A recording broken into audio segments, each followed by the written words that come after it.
All right, and there you go. Your birthdays. Let's see if we can get an answer to the stupid question this morning. Who is Sherlock Holmes' arch nemesis? 215-263-WMMR. And I will go to Matt on the phone line. Hey, Matt, good morning. Good morning, guys. Sorry to bother you guys at work. It's okay. Now, listen, we got something for you. If you can tell me the correct answer, Sherlock Holmes' arch nemesis was? Professor Moriarty. You got it. Hang on, Matt. For you, a digital download of Snake Eyes G.I. Joe Origins. It's essentially a Sherlock Holmes movie. Yeah, it is. And what critics call the best G.I. Joe movie yet. The iconic hero Snake Eyes rises to become the ultimate warrior in the battle against Cobra. Buy it on digital today with all new special features, a bonus short film, and more. It's rated PG-13, and it is from Paramount Pictures. I want to see it. We're going to start with this story. Yunus Benjima has leaked what he says is a DM from Scott Disick about their mutual ex, Kourtney Kardashian. And the mean missive pokes fun at Kardashian's PDA-filled romance with Travis Barker. So he allegedly, Scott Disick, messaged Benjima, who is formerly Kourtney's boyfriend. He wrote, "Yo, this chick okay? Bro, like, what is this in the middle of Italy?"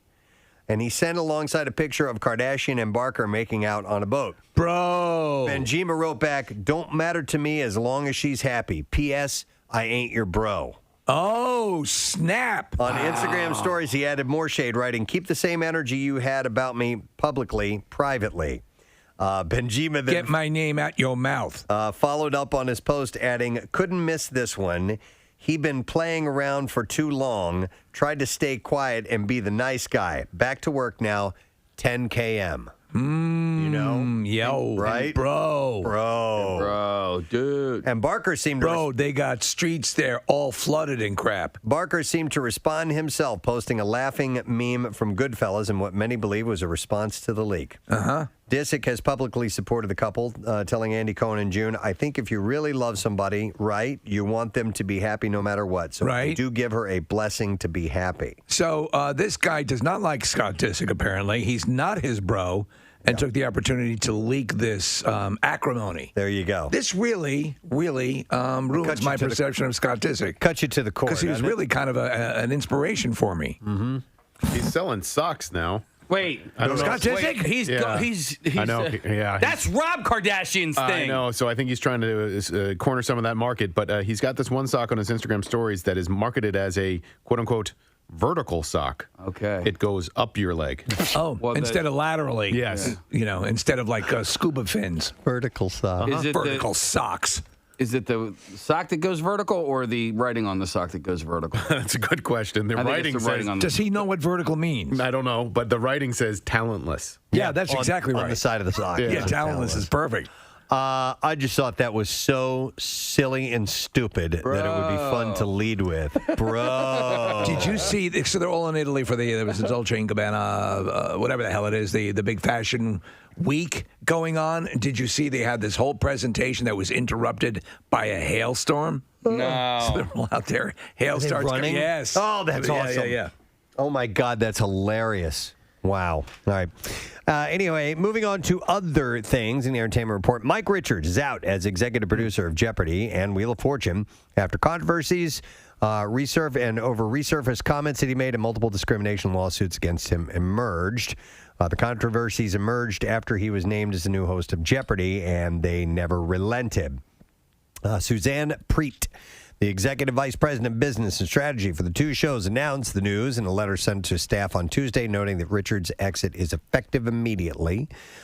She had said, "We had hoped that when Mike stepped down from the host position at Jeopardy, it would have minimized the disruption and internal difficulties we have all experienced these last few weeks, and that clearly has not happened."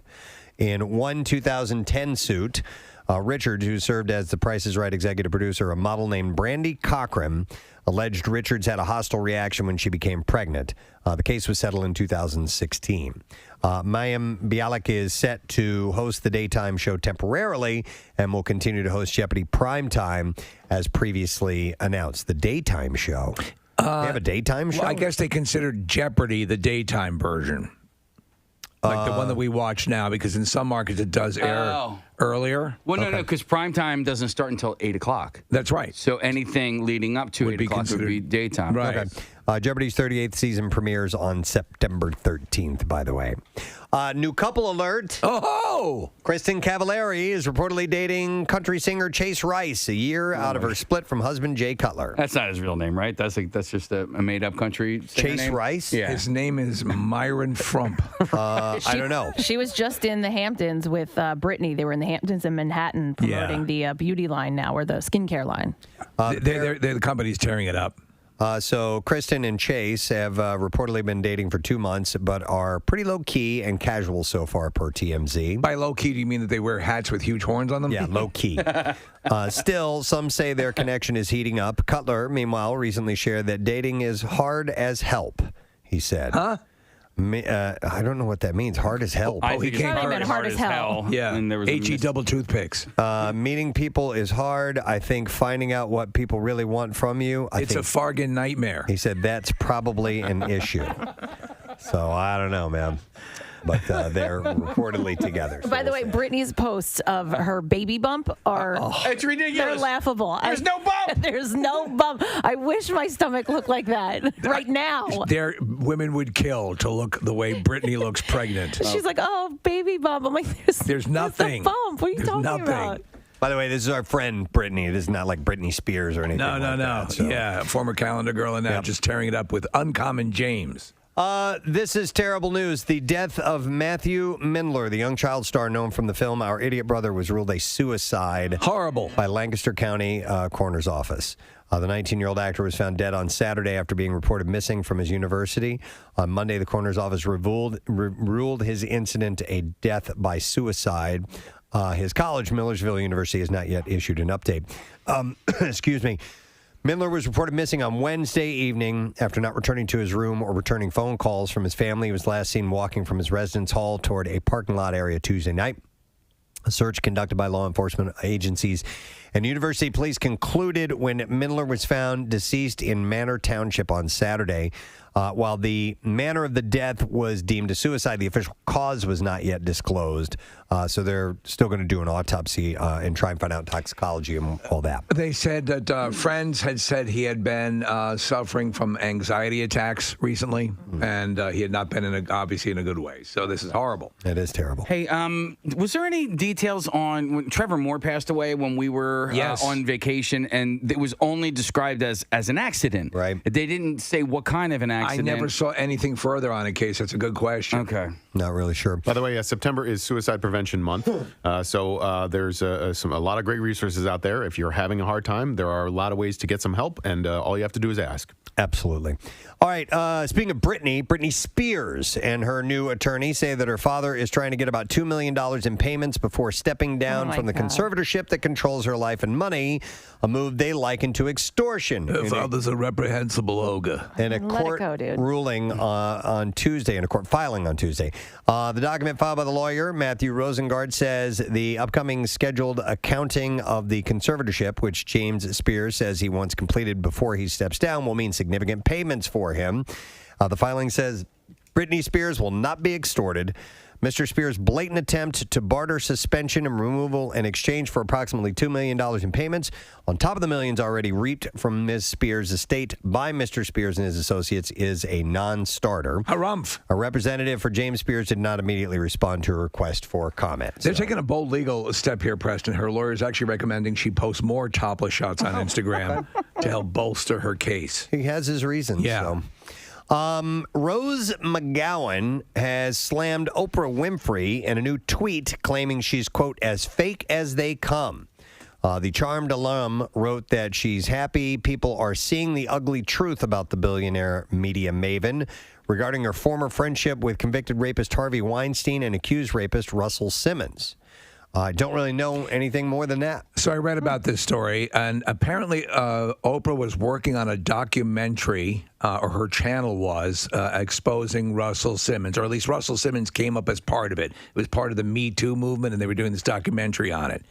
and Oprah apparently walked away from it once Russell Simmons became a large part of what this documentary is going to be. Okay. I don't know if that's the case. I don't know if that was her impetus, but that's what Rose McGowan is claiming. Okay, so that's the deal on that. Hey, Ashley Judd is back on her feet after shattering her right leg in the Congo. Oh, you remember this? It was horrible. On Tuesday, the 53-year-old actress shared photos from a trip to Fenway Park where she watched a Red Sox game sans crutches. She wrote, "Here I am inside the Green Monster where I was stunned to see scratches on the wall where someone kept track of Ted Williams' home run. So very cool." You know, it was cool at the game, Preston, too. She brought the meerkats who carried her out of the jungle. Oh, that was nice. She wrote, "Thank you, Red Sox, for helping us make some very special family memories." Have you ever been to Fenway? I have been there. Yeah, it's cool. You can get a tour of the Green Monster, and I don't know exactly how you go about doing it, but it's, I think, the last hand-operated scoreboard in Major League Baseball. Okay. There's literally somebody behind there that changes the numbers when the score changes. I actually, we bribed our way in, my wife and I. Yeah, so we were That's one way. Yeah, we were in Boston, and there was a game, and it was sold out, and we just wanted to go in and just be in Fenway. Yeah. I wanted to watch the whole game. So we went to a back exit, and there was a guy working the door. I'm like, dude, if I give you $50. Yeah. You know, and it was already like the 6th inning or something like that. We just want to come in. Yeah, that's great. And he's like, come back in 5 minutes. So we did, and we went in, grabbed a beer, watched an inning, left, and that was it. So I've been to Fenway. That's fantastic. It's worth it. Yeah. So this is wild, man. Dwayne Johnson has a twin in the police force, a guy named Patrol Lieutenant Eric Fields. And when I tell you, this is not. He is identical. Like he is Dude, a bodybuilder. You see some people and you go, hey, they look a lot like that person.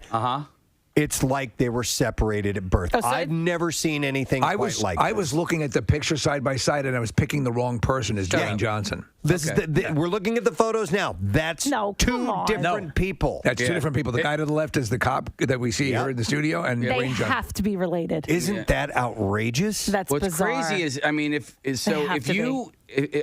honestly, it was the tattoos on The Rock. I was like, okay, well, that one's The Rock. Well, see the guy with the shirt off. The cop has similar tribal tattoos, just on the other side. That's insane. Yeah. Yeah. So he is with the Morgan County Sheriff's Department in Alabama. He's become internet famous due to his resemblance to The Rock. He tweeted out comparison shots, writing, "Guy on the left is way cooler." This is the Dwayne Johnson doing this.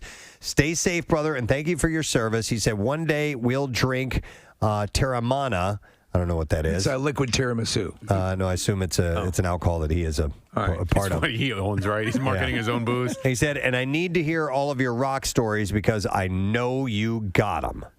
Hashtag Eric Fields. So that is his name. So it is uncanny, the resemblance that this guy has to Dwayne Johnson. I would go get some sort of DNA testing done. There has to be some sort of relation. Well, this guy's not even the guy. The police officer's has no Samoan, lineage. Or so he thinks. Really? Or maybe Kathy. They were twins. They were separated. The mother floated them down the river in wicker baskets. It is just out. If you have a moment to search that, man, they're worse people to look like, right? Check it out. Dennis Rodman's 2 days spent in Las Vegas during the Chicago Bulls' 1998 postseason, which was highlighted in The Last Dance, is now being turned into a movie of its own. No kidding. It's a hell of a story. The film will be titled 48 Hours in Vegas, and Rodman is set to be an executive producer. The Lionsgate film will be based on Rodman's experience and the friendship that he made with his assistant, according to Rolling Stone, during that trip that took place in the middle of the NBA Finals. Apparently, it's no secret that Rodman's time in Vegas has enough twist to make it a good movie. Bulls head coach Phil Jackson allowed Rodman to take a break in the middle of the NBA Finals. And notably, in The Last Dance, Michael Jordan explained that he was not on board with Jackson's decision to allow Rodman to make the trip. Famously, Rodman did not come back in the time frame that he told the Bulls that he would, which caused both Jackson and Jordan to go to Vegas and retrieve him themselves. Rodman's time in Vegas was brought up in 2 episodes of The Last Dance. It's a really fascinating story. There's probably more than enough material to make a movie out of it. Casey, I know you saw it too. Is that the part in the movie where in the Last Dance where I didn't watch it. Oh, you didn't? Okay, No, I have because there's a scene where Carmen Electra is hiding in the bed, and she and Dennis Rodman were dating at the time, and Jordan's all pissed off. So he comes in to yell at Dennis Rodman, and Carmen Electra pulls the sheets over her head because she doesn't want to get yelled at by Michael Jordan as well. That's funny. Yeah. I didn't see it either. I heard it's great. It's and really I just well done. never did. It's check it long, out. Yeah, but it came out at the right time. It came out at the part of the pandemic where there were no sports happening last year. So it came out in like April or May, and nobody knew what the hell was going on in the sports world. So they released this, and it's obviously about the run that the Bulls made in the '90s. And there are a lot of interesting characters on that team, and a really dominant team on top of it. Oh yeah, most definitely. So they're going to make a movie about his weekend in Vegas. Elliot Page is set to create, quote, compelling and authentic stories with UCP, which is a division of Universal Studios Group. He said, I've always had great experiences working with UCP.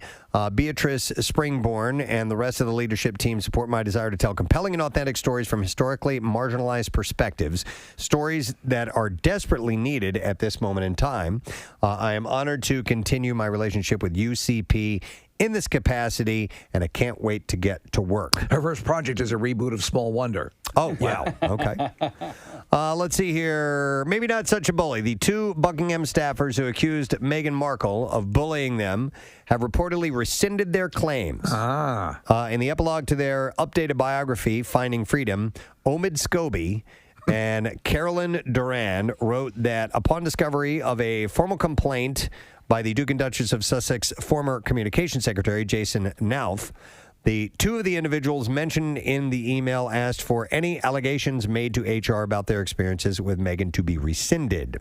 Nauf originally reported the bullying allegations in 2018 in a Times report published just days before Prince Harry and Meghan's blockbuster interview with Oprah Winfrey. This is Ralph Nauf. I still got it. I still possess it. So, according to the This is Lord Pottington. The HR complaint redacted the employees' names and said, I'm very concerned that the Duchess was able to bully two PAs out of the household in the past year. The treatment of X, the name was redacted, was totally unacceptable. The Duchess seems intent on always having someone in her sights, now reportedly added. She's bullying Y and seeking to determine her confidence. Y is another redacted name. The Duke of Fonsington. We have had report after report from people who have witnessed unacceptable behavior towards this person. But the Times report did not include the information that staff backpedaled their claims. It would be Arthur of Fonsington? Yeah, Arthur of Fonsington. I watched an episode last night on MeTV of Happy Days. It was at the ass end when there was just barely any original cast members hanging on. It was the episode, I guess, after a point, and I forgot this point in the series, where Ralph Malph apparently joined the Army and left the series. Do you remember that? I don't remember that at all. No. So they're like, okay. No. I just remember his dad was an optometrist. That's right. Let's see here. At the DC Fandome on October 16th, Warner Brothers Pictures is set to release 6 DC films, including a new trailer for The Batman. Cannot wait. As well as looks at Dwayne Johnson's Black Adam, The Flash, and DC League of Super Pets. And behind-the-scenes looks at Aquaman and the Lost Kingdom and Shazam! Fury of the Gods. Some good stuff there. So Warner Brothers Television will also offer looks at the new seasons of Batwoman, The Flash, Superman and Lois, and Sweet Tooth as well. So of all those, Superman and Lois I think is a really solid show so far. What happens is there's just so many going on at the same time with very similar plot lines. They're all sort of, genetically related. Yeah. And it becomes like, okay, it's wearing me out. But the Superman series is really good. And then finally, The Croods, Family Tree, will premiere on Hulu and Peacock on September 23rd. That was the #1 movie in the country for 9 months. Star Wars actress Kelly Marie Tran returns as the voice of Dawn, with Amy Landecker as Uga, Kif Vanderhoevel as Grug. Wow, the biggies. Allie Dixon as Eep. Yeah, I don't know any of these names. Yeah. I don't know any. Wasn't Nicolas Cage in the original? Yeah. Yeah, and so was Emma Stone. Emma Stone. I think Ryan Reynolds, too, right? All right, so where are they? I think they're in this one as well. Are they? Yeah. Or is this the TV? Is there a second? Yeah. This is the TV one. This is not the one that was in the theater. Yeah. Okay. Yeah. Therein lies the confusion. Yeah. So, gotcha. Well, that's coming to Hulu and Peacock on September 23rd. All right, we're ready for clips now. The Netflix limited series Clickbait examines what can happen when our dark impulses are fueled by social media.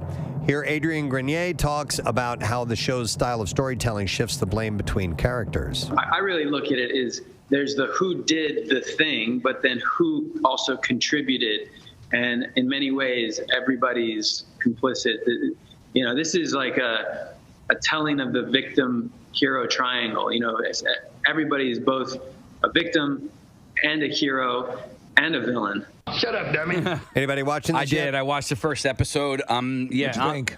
I enjoyed it. And so the thing is, I started watching it, and then my son came in as, it was playing. And so he's into it now, so I can't watch it unless I'm watching it with him. So. I think Adrian Grenier, right? That's how it's pronounced last name? I think, Preston, you'll agree with this. His finest screen moment is the grilled cheese sandwich he makes in The Devil Wears Prada. Yes. Yeah. It's made with the Jarlsberg cheese. Clickbait is streaming now on Netflix. Next clip. The antics of former Harvard professor Jack Griffin continue in AP Bio, Season 4.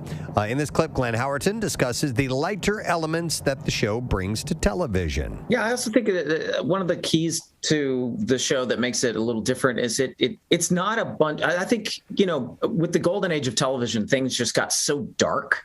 And, humor, everything got dark. We were like finally able to explore the really, really dark regions of, the human psyche and the world.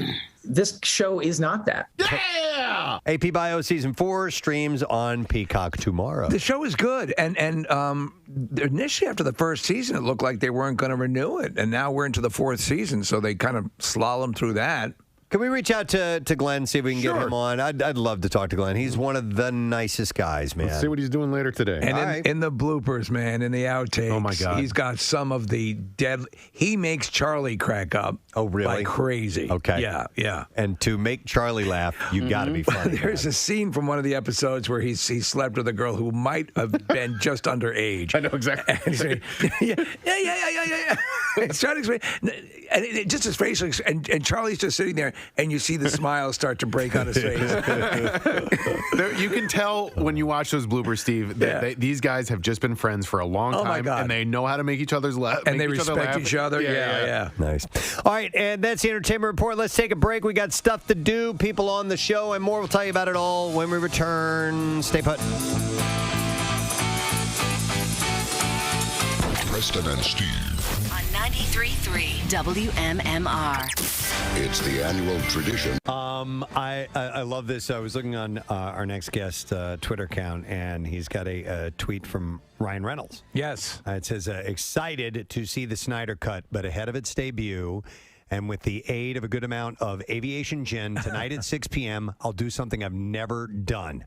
Actually watch The Green Lantern. Happy St. Patrick's Day. That was sent to Zack Snyder. Ladies and gentlemen, we're very fortunate to have this gentleman on.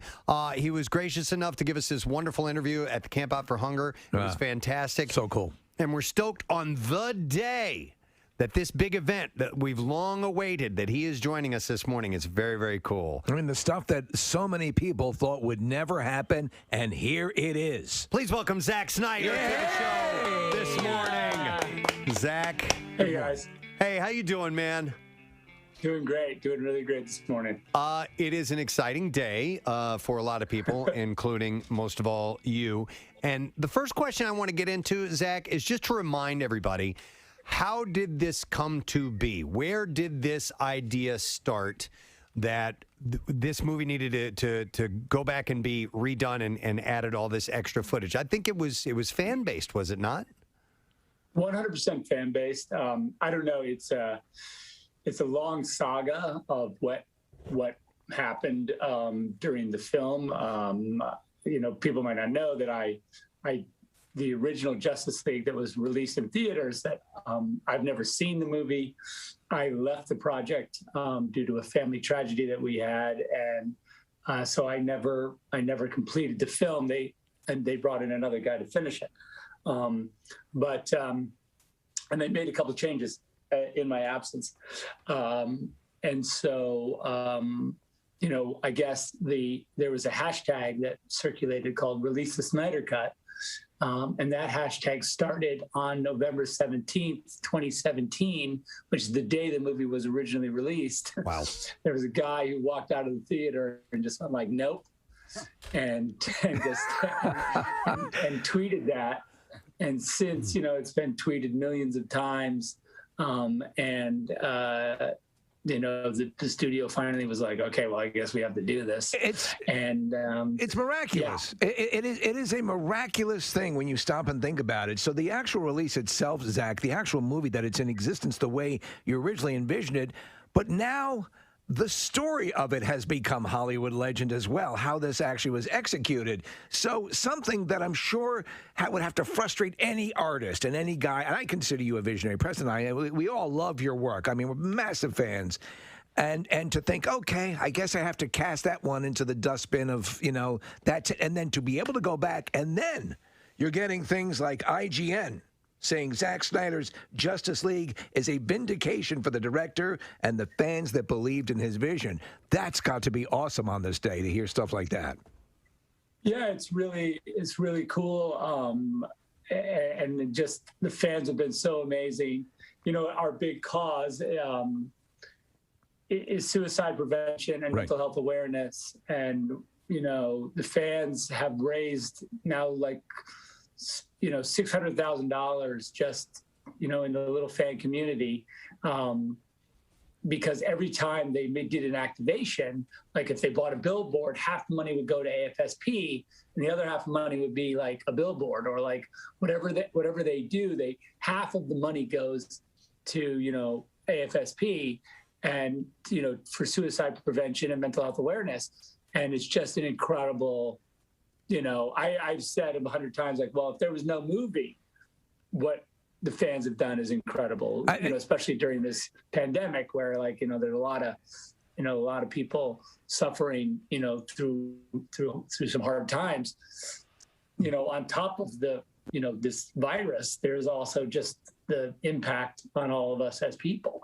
And I think that they've really been just amazing and tip of the spear in that way. And I'm just proud of the community. Well, you participated in our Camp Out for Hunger, and just to put into perspective what happened, that ended up, when we thought we were fighting, the Battle of Sisyphus there, pushing the boulder up the hill, it ended up being by leaps and bounds, our most productive camp out ever, and again, thanks in part to you and the other people who did it. So the generosity is not gone, and for anyone who's going to enjoy and has been excited for this event, that we'll put the link up, I'm sure Nick probably already has, to direct money for people who want to make donations to this charity, which is Touch Your Life, and is sadly touching so many lives right now, and then turn a negative into a positive. But I have to ask you, so there is so much that initially I was unaware, after having seen the movie in the theater and having loved the way you had progressed this story. With Man of Steel and Batman v Superman, Dawn of Justice. To me, it seemed very Wagnerian and very operatic, and I love it. I love that whole thing. And while Justice League definitely has its moments, the tone was different. And so now that I realize there were huge chunks that were excised, Preston and I loved the character of Cyborg, and you could just feel he had been shorted so much screen time. That has been corrected, correct? Cyborg is really it's his movie in a lot of ways. I think when you see it, you're going to be very much, you're basically seeing Cyborg's story in a lot of ways. It's his origin, and that was always when Chris Terrio and I were working on the story. Our intent was always to have Cyborg. It was his time. We thought this movie was going to be all about Cyborg, and frankly, Justice League really takes that character, all the way. I love it. I can't wait for you to see it. But I was suggesting that you guys leave the studio right now. Oh, Zach was actually giving us a pass. All right, great. And suggested, and I suggested we ran the show from the time of Live Aid, and it would probably, it wouldn't work out. But so we're going to tell our bosses you've given us the pass right now, actually on social media, and there are people responding who are just loving it. You know, and you've always dealt with people who just summarily just don't buy into what you're doing. I've from the get-go has had legions bought into it. And you like long movies. We talked about this last time at the Camp Out for Hunger. And if you're telling a story, it's like I was looking at the runtime initially when the first iteration of Justice League was released. Like, how are you? What is this? What was this filmed in a photo booth? I mean, how are you getting these huge stories compacted? The movie, I think the runtime of the movie it's 2 hours with credits. So it's, I think, an hour and 40 or 50 minutes total. I mean, I think that's not even half of the movie that I've just finished. So if you're ready for a deep dive into into some Justice League characters, if you're ready to really go all the way, this is what it's all about. Zach, mentioning a long film, and for those who maybe have a hard time consuming something that's 4 hours long, I did read this morning that it is kind of broken up into 30-minute chapters. Is that the case? Yeah, when I originally finished this cut of the movie, I finished in January of 2017. So I've been working on it even 2016. So and I had this idea then that I should divide the movie into chapters. And so it's really easy to, I think as a stream, when you're streaming it, and this is a great HBO Max thing that's happening, in that when you sit on your sofa, if you sort of think about it psychologically, like you're about to binge basically 7 half-hour episodes of a giant, some are 40 minutes and whatever, but I think you really, in that sense, it's really easy to watch, and you can always pause it at the chapters and go get your chips or go to the bathroom, or you can come back the next day. But it's really, I think in that way, it's the right sort of platform for it. We did finish an IMAX version of the movie as well, which hopefully when the theaters kind of open up more, we can put it up in IMAX for you guys, because we want to do that for charity, in the fall. Oh, we'll be there. We'll promote it. Yeah, we'll absolutely do that. And just to let people know, and it's my understanding that they might be thrown off as you watch it, as everyone will watch it today, and then donate to Zach's charity as well. That the aspect ratio that you'll see at home is a little bit different, correct? Yeah, it's like the opposite of letterbox. So everyone took a while to get used to letterbox format, which is when you have black bars on the top and bottom, the kind of widescreen look. This is the opposite. It's in Academy, or it's in full app. So it is shot in the sort of IMAX format, which is like a big square. So you'll have some bars on the sides of the screen. So don't worry about that. That's part of it. I was seeing side-by-side comparisons, and I love from you see more stuff going on. You need to see the bat signal. Yeah. Obviously, I have my Batman here with me. But I mean, the fact that all of that is going on, and just the color changes that you've done. Steppenwolf got a badass makeover, and I mean, with what you did, and HBO Max gave you some money, but what you've been able to do, and I've just seen stills, so I'm very excited. But everything looks fantastic. Cheers! Yeah, you're going to get to see Darkseid. I don't know if you know anything about. I do. Darkseid he's the King Daddy bad guy of the DC universe, and he's not messing around. He doesn't play nice. He's just here to mess everything up. Yeah, and mess every single thing up. All right. Let's hope the Justice League gets it together. Don't give it away. So with that, I'm saying I hope. Okay. Are there other actors who were initially on the cutting room floor that are now getting their treatment in this film? Listen, I don't know 100% because, as I said, I haven't seen the theatrical cut. I might have to do that analysis. But I do know that Ryan Choi, the character of Ryan Choi, who would eventually become the Atom, his character was cut. And Kirstie Clemens, who plays Iris, she was cut. So anyway. She's in a sequence. Mom. She's in a sequence with the flashes. Gets a lot more time on the screen. Ezra Miller. We know there's a new Flash movie that is in the works. We get to see a bit of what the Speed Force concept looks like, which is very cool. Sure. Cyborg. All right, thank you very much, Kathy. By the way, just a few moments ago, visibility was very low in Bala Cynwyd, where we are. I was looking out the window, and there were, rain in the area, and now it seems to have kind of dissipated for a bit. So I wonder if we're going to see rain coming in like these bands, type of thing. You know what I mean? I think you're right. I was thinking the same thing because it's so the bulk of this is going to be hitting around 3:00. So it's starting now, and then things are going to kind of clear up, and then around 1, some more rain coming in, then 2, getting a little bit heavier, and so on, and then through the night until about 2 a.m., I think. All right. Is when it'll go into maybe tomorrow morning, I don't know. But the severe stuff is later, like the tornadoes and stuff that they're talking about, that's going to be later on today. Okay. All right. I left my breakfast out in my car, so I had to go out and get it during that commercial. What's that? Did you say on your car? In it. In it. And so I had to go out. I had no idea that it was pouring out, so I get out to the front doors. I'm like, oh, God damn it. And I had to take my sandals off because the sandals, you can't get all wet. So I had to run across the parking lot all barefoot and get my stuff.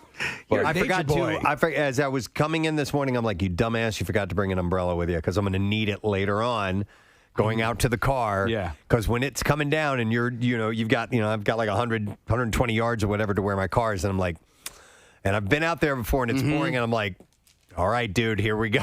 When it's raining like today and windy, soaking wet. I walk out like Scott Stapp in a Creed video with my arms spread out and the rain pour on me. Just take it all in. Wait, Casey, why did you have to take your sandals off? Because then they get all like funky, slimy. What kind of sandals you have on? They're Birks. They're my old Birks because my new Birks, I still haven't taken the gum off the bottom Birk. You always wear Crocs. Crocs would be perfect today. I don't always wear Crocs. Yeah, you were wearing Crocs for the longest time. No, I had Crocs, and I wore them for a little bit, but no, I've been a Birkenstock guy for, long time. Long time.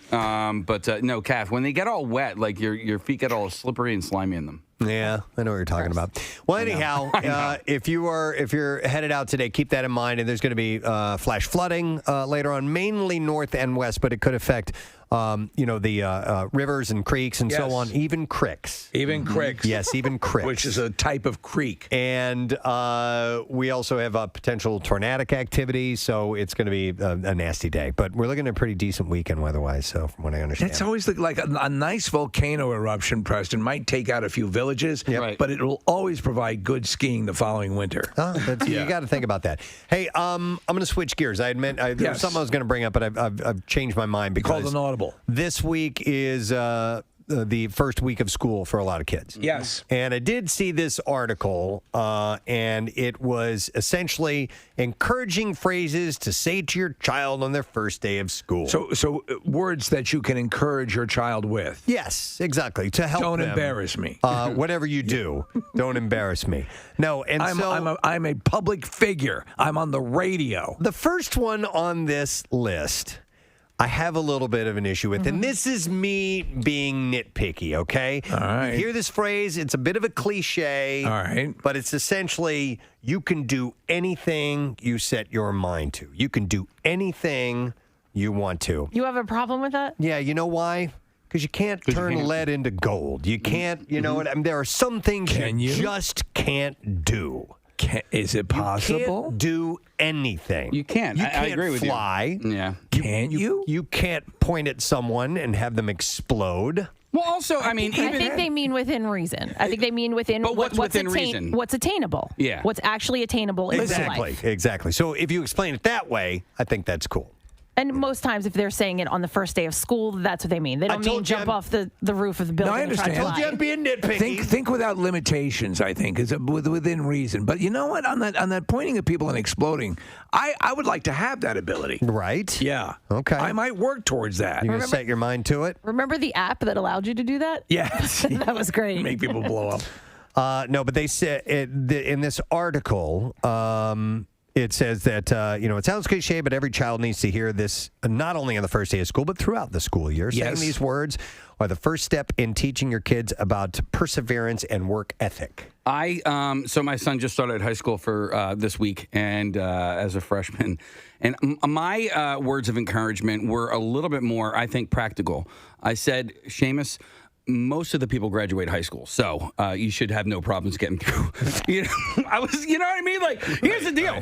Like, I know that you're nervous about the workload and all that sort of stuff, but like, pretty much everybody graduates high school. You'll Probably be able to coast through. Yeah. You'll be okay. Yeah, just do the bare minimum. You'll make it. I didn't say that. I did not say that, but I said convicts can graduate high school. There's nothing wrong with underachieving, son. I didn't say to underachieve. I just said you can do this. You can do this. No. I mean, listen. It's a thing I always say to people. I remember this clearly when I was in elementary school. All right, you can do it now because they're not going to put up with this in junior high. Mm-hmm. And they did. Yeah. And then they're not going to put up with this in high school. And it was always that same sort of thing, as opposed to, I always responded better to the possibility as opposed to, My concerns are always with not necessarily the education part of it, the social aspect of it. Right, feeling awkward. And the potential for things to go bad. Right. And so that's what I kind of focus on when I try to give my words of encouragement aren't very good. I try, but I'm not as good as like Casey is. Well, I mean, and not is using there this some example. of the improv that you've been come to know as? Yes. I think that works. The other, the second part of that words of encouragement is that, and essentially what I'm saying is, to anybody entering a new school, like freshman year of high school, like you have to understand that, like, you might be nervous, but like so is everybody else, right? Everybody else is in the same exact situation that you're in. You're entering a new school. Except for the popular people, they're pretty confident. I mean, the people that are like, I bet you they're not incredibly good looking. I bet you they're not. No, there's a lot of pressure for popular. No, there is. Good-looking Did we people. learn nothing from the rom-coms of the teenage comedies of the 90s? Do you know all that and whatnot? Yeah, everyone had their issues, Preston. Yes. She's even that ear.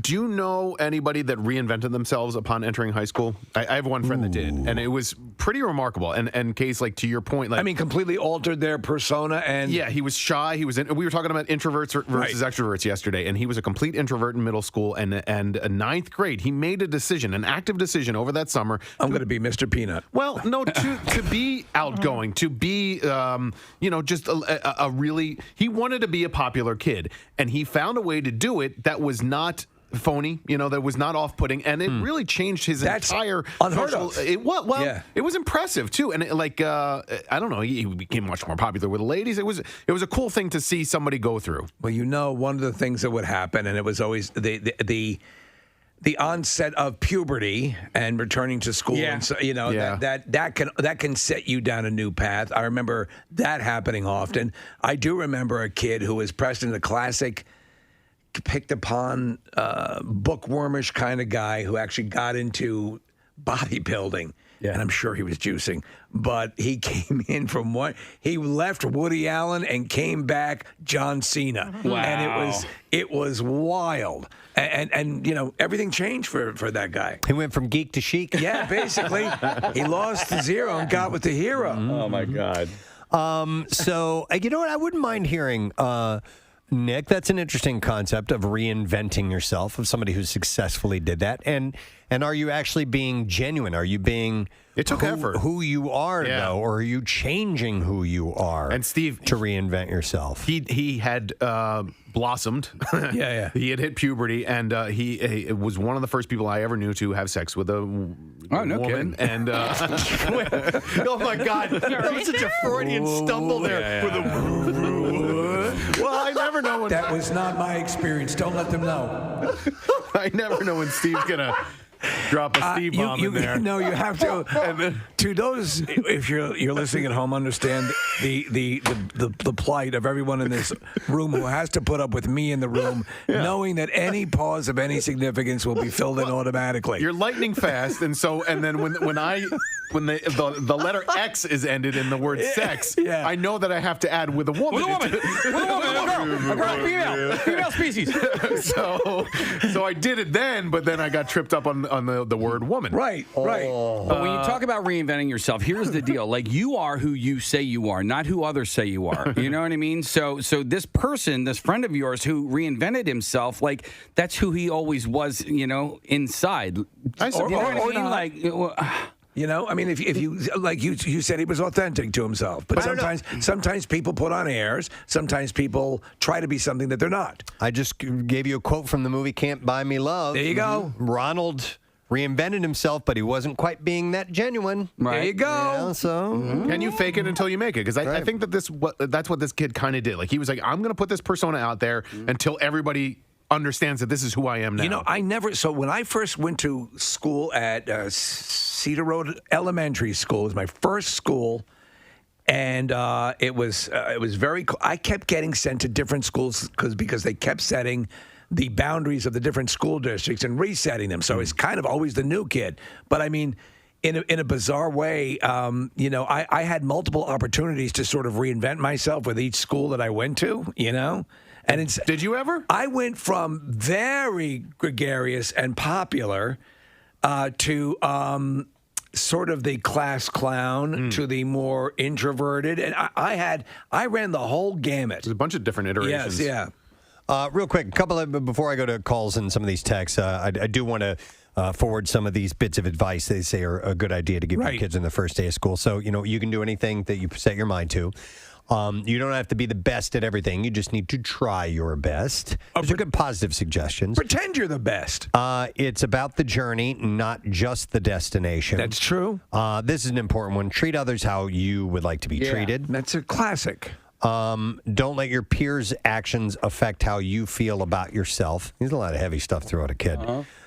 Every mistake is a lesson. Use QuickBooks. This one's important. I believe in you and I support you. But your mom maybe not so much. Right. Well, so that's another thing that we're trying to hammer home to our children. Especially, we were having this conversation with my son yesterday or the day before, because he wasn't listening to our advice, and we said, dude, we're on your team. Like, there are only two people in this world that you can 100% count on that are going to have your back and only want the best for you, and that is your mother and father, okay? So whoever they are, but we're going to act as your parents for the time being until maybe they come back out of hiding or whatever it is. But, so when we give you advice, we're not just talking out our asses right now. We're not just talking to hear our voices. Like, here, please just listen to us. But I know. Again, remember where you were as a kid, and if you got that talk, it'd be nice, and hopefully it would resonate a little bit. But the insecurities of a kid in school are robust, and they can throw you off. I understand that, but it's easier to embrace mantras as you get a couple of years under your right. But it's not always what you say, and it is how you say it. So I'm going to continue to try. Right. And I can tell when I'm just being tuned out, and then I can also tell him, like, is he actually listening to what I'm saying? Which is why it's important to reinforce that message. That we're doing this because we love you and we want what's best for you. We want you to be happy. Here are some steps in order to get to that level. Yeah. Here's some text about transforming yourself and so on. This says, Nick, a goth girl in junior high, completely 180'd to a girl that strictly went rap. Name brand clothing and Timberland boots and all that. Here's another one that says, being popular was way overrated. I wish that I would have not talked to anybody and aced all my classes in order to give me a jump start on life. Somebody said, when I went to college, I started using my middle name instead of my first name, so kind of reinvented in that regard. Oh, yeah. A good friend of mine growing up hated his first name. What was it? Rocco. Oh, okay. And his middle name was Nicholas, so he went with Nick. This says, does giving up on being popular count as a transformation? Because that's what I did. Another one says, this conversation also leads to trans youth coming out and starting fresh as a freshman. And I've seen this both as a student and now as a high school teacher. Let me ask you something. So, those moments, though, if I had have gone down the path of, ultra popular and like, and the top, percentage of popular kids at a school, I don't think I would have developed abilities to accommodate not being that. Right. And so would I be the person that I am without those life experiences? I don't think so. No. And I think I might have, phoned a lot of stuff in. Well, that's why, like what Preston was saying with that first thing, you can do anything you set your mind to. Like, right. No, you can't. You know what I mean? Like, and I knew my place in high school. Like, I got in freshman year as a 4'11" little chubby kid. There was no way I was going to be the popular kid. There was no way I was going to, so. But you wanted to be, right? Maybe? Yeah, of course I did. Of course I did. Tried. Yeah. Didn't work. Gave out bubblegum to everybody. Disappointed. But I settled into I made great friends, though. Listen, I settled into where I settled into. I didn't necessarily. The lunch lady and you were the besties, right? Well, yeah, until she died of tuberculosis. And then remember me to your friends. Well, she slumped over in the lasagna. In the lasagna? Yeah.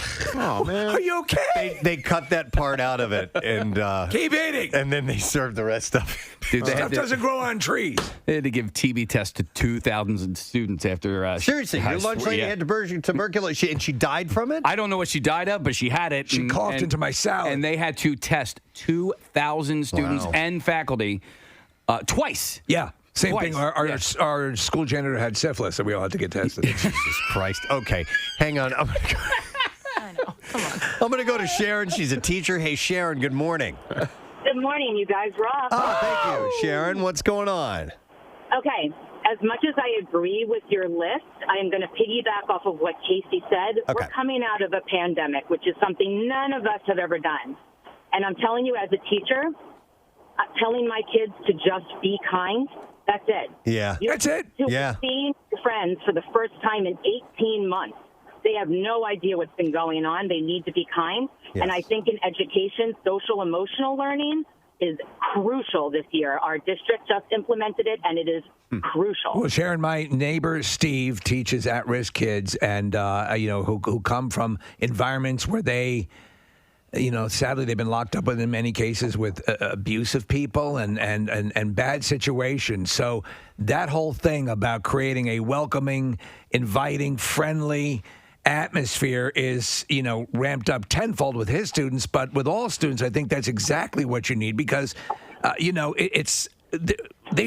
we've all never experienced anything like this, as you said. So it's going to be a critical part of this year. Yeah. So kids, be kinder than the adults are being. Yeah. I agree with that, and kudos to my district for doing what they're doing. I have to say Gloucester City has really nailed it this year. So, well, good. All right, well, good luck in restarting the year, Sharon. I hope everything goes well Happy for you. Pizza Fridays. Thank you. All right, we'll see you. Friday was always the pizza day in my school. Yeah, in my school. In grade school, it was, and by the time we got to high school, I don't remember. You could always get it. Right? Wasn't it always an option? I don't remember. I just know I hated it when they had pizza rolls. I told you guys about that. Because it incinerated your mouth. And they just didn't taste good. But by the time I got to high school, we could leave, and I did that a lot. I would go to McDonald's. Or there was a Dairy Queen Brazier nearby. Oh, nice. They actually made hot food. They got good burgers. John They had Brazier. good burgers. They do, yeah. This is ice cream, and this is John Brazier. Yeah. I missed the cheesesteaks at O'Hara. Were they good? All right, so the 1993 version of me thought they were delicious. I don't know what the 2021 version of me thinks it is. I thought you were talking about the price there for a second. No, they charge no. $20 for a cheesesteak. But they didn't. Here's the deal, Steve. They didn't chop the cheesesteaks up. I don't like that. Yeah. So, but I didn't mind it. No. And basically they just put cheese in the middle and just kind of like rolled the steak around the cheese. When we got French fries, that was the greatest thing that ever happened. We had the classic cup of fries, and that's all we needed to know. That's what allowed me to complete my education. Hey, you know what I've noticed? Silence from the only person that was part of the popular crew in high school. Yeah. Because I'm not really. I'm really not. Why are we following Because you what noticed you're it. saying. Such losers. Oh, No. I think. Well, you were hanging out with the teachers. No, I think you got. It's like you're looking too much into it. Like, right? Like to not tell your child you can do whatever you want. Like, to me, that's of course you can. Yes, I know you can't fly, that kind of stuff. But I think you're looking too much into it. Like, just let them Preston be them. said he thought he realized he put the disclaimer on it that he was nitpicking. And I know you guys think I was like some popular queen and all that. I fell somewhere between popular and slightly not nerdy. Let's not forget you had to work your way out of the barrio when you were younger. No, but I had to work really hard in high school, like at school, at sports, at whatever I did. Like nothing really came to me easy. So I get part of what you're saying. You're a good student, right? But I think that your kids, they should just be who they are. Who cares if you're popular? That is so important. It doesn't matter, and that's something that you should tell them. Whether they're part of the popular crew or not, if you have good friends that you like hanging out with and that you connect with, that's all that matters. Great. Agreed. Didn't the band make you jump when you were in high school? Yes. No, but you're right, Kathy, and people are going That's to. the thing. I wasn't the skinny little cheerleader. I was, you know you what were I mean? the hot, big-breasted cheerleader. I worked at whatever I got. I had to work for it. Yeah. Okay. Homecoming 95. We all keep alive. I was a man, like, you know what I mean? And then I became a woman. I wanted to be a woman. Leave me alone. No, but you're right, Kathy. Oh my God, I tore my pantyhose. It was really great. You're going to be who you are, and people are going to try to put their labels on you as well. And I've said this to my kids. You know, listen, you can't fight that, right? So people are going to try to. So I know a group of popular girls that I knew them, and they were nice people. But then there was another crew in that class who I guess maybe there was a little bit of jealousy, and they started to like label these girls as the bitches. And it was like, well, hang on a second, you're actually the bitches, and the popular girls are the nice ones. Do you know what I mean? Well, that's a standard dynamic. I mean, that is as old as mankind. You know, the need to break off into subgroups to castigate other groups. I think the dynamics might be a little bit different nowadays, to be honest. I mean, it isn't that there aren't,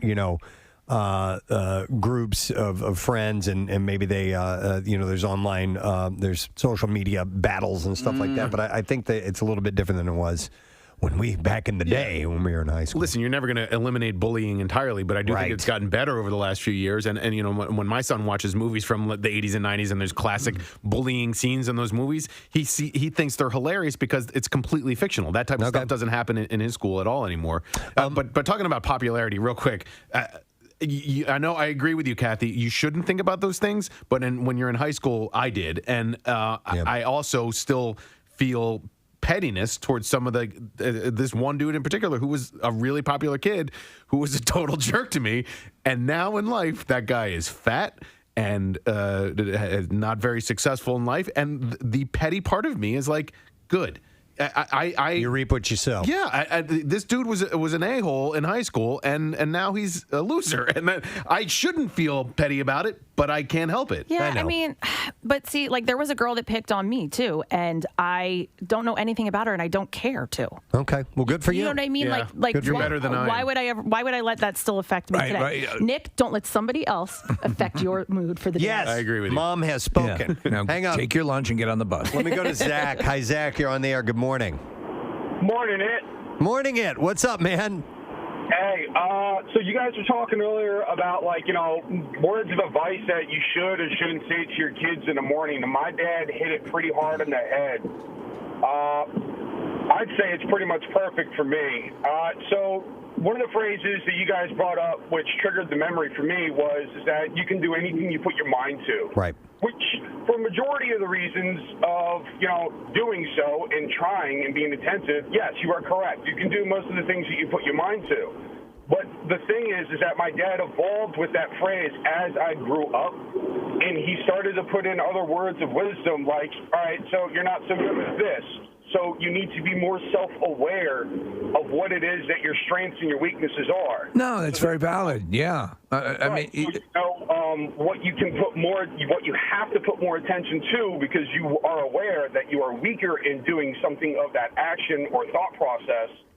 And you don't have to put so much in the other stuff because you already know what you're doing with it. So then it becomes second nature. It comes more naturally to you. So you got to pick yourself up as you grow up and balance yourself. You know what, Zach? One of the main things is also pragmatic and practical and realistic encouragement. I always had my father, though I'm sure he didn't quite have a beat on what I exactly wanted to do, I knew from a young age. I mean, when I wanted to be doing anything entertainment. I wanted to be doing movies, television, radio. Radio was actually the lowest on the totem pole and eventually became the thing that I loved the most. But so if I wasn't sure where I was going, you know, my dad certainly didn't, but he always got what I wanted and encouraged it along the way. So he never said, hey, you know, you're going to win an Oscar by the time you're 11.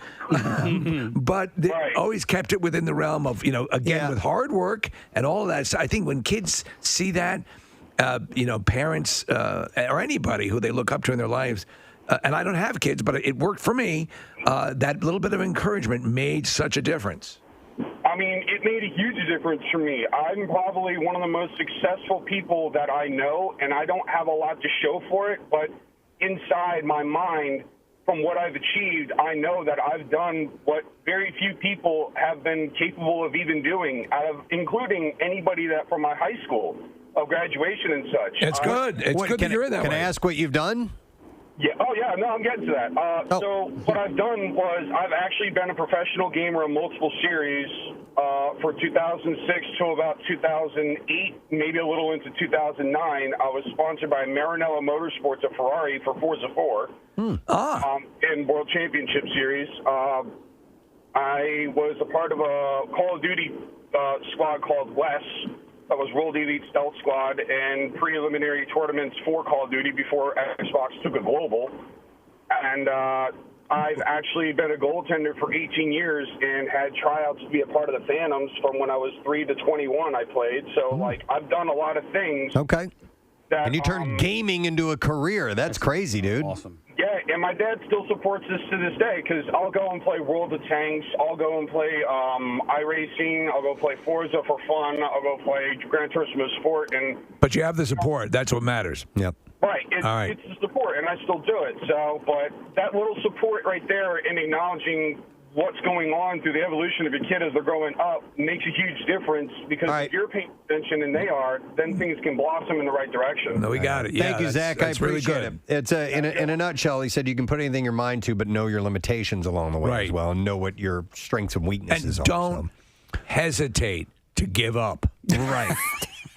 Hey, well, here's a piece of advice. This guy texted and he said, the best advice my dad gave me was to never light a joint or crack a beer at a red light. Okay. Well, that's solid. It is solid advice. That's handy advice. Yeah, the listeners should run with that. But what about a stop sign? What about that guy that's smoking in the parking lot right now that called yesterday? A couple other pieces of advice from this list was magic happens outside of your comfort zone. These are things to mention. Merlin used to say. Yeah, what the hell does that mean? That means if sometimes you do something you're not comfortable with and not by that. Yes. Think outside the box. You may try something. Yeah. Go for it. You might like it. Yeah. Try it. You might like it, Mikey. Yeah. And look at Mikey now. He was a sniper in Vietnam. This two more. It says, I can't wait to hear about your day is a nice thing to say. Right, even if you don't mean it. As you're dropping them off. Right. I can't wait to hear about your day.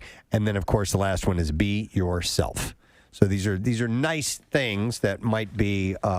Have the best day at school. Mommy's going to drink in the car. In the car? Yeah. Wow. But we'll be napping in car line. We got to take a break, but one last call because Frank's been on hold for a long time and kind of reinvented himself and wanted to tell the story. Hey, Frank, good morning. Good morning, guys. Gadzooks, what's up, buddy? Oh, I was that kid who reinvented himself for good and for bad.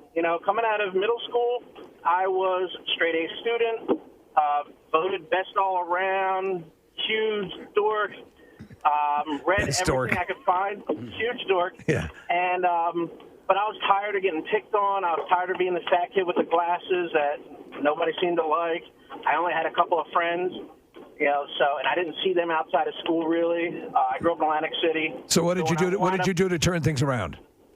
So the summer leading into freshman year, I got rid of the glasses and got contacts. I started walking and eventually riding my bike and running for exercise. I lost a fair amount of weight, and I walked into high school a very different person, appearance-wise.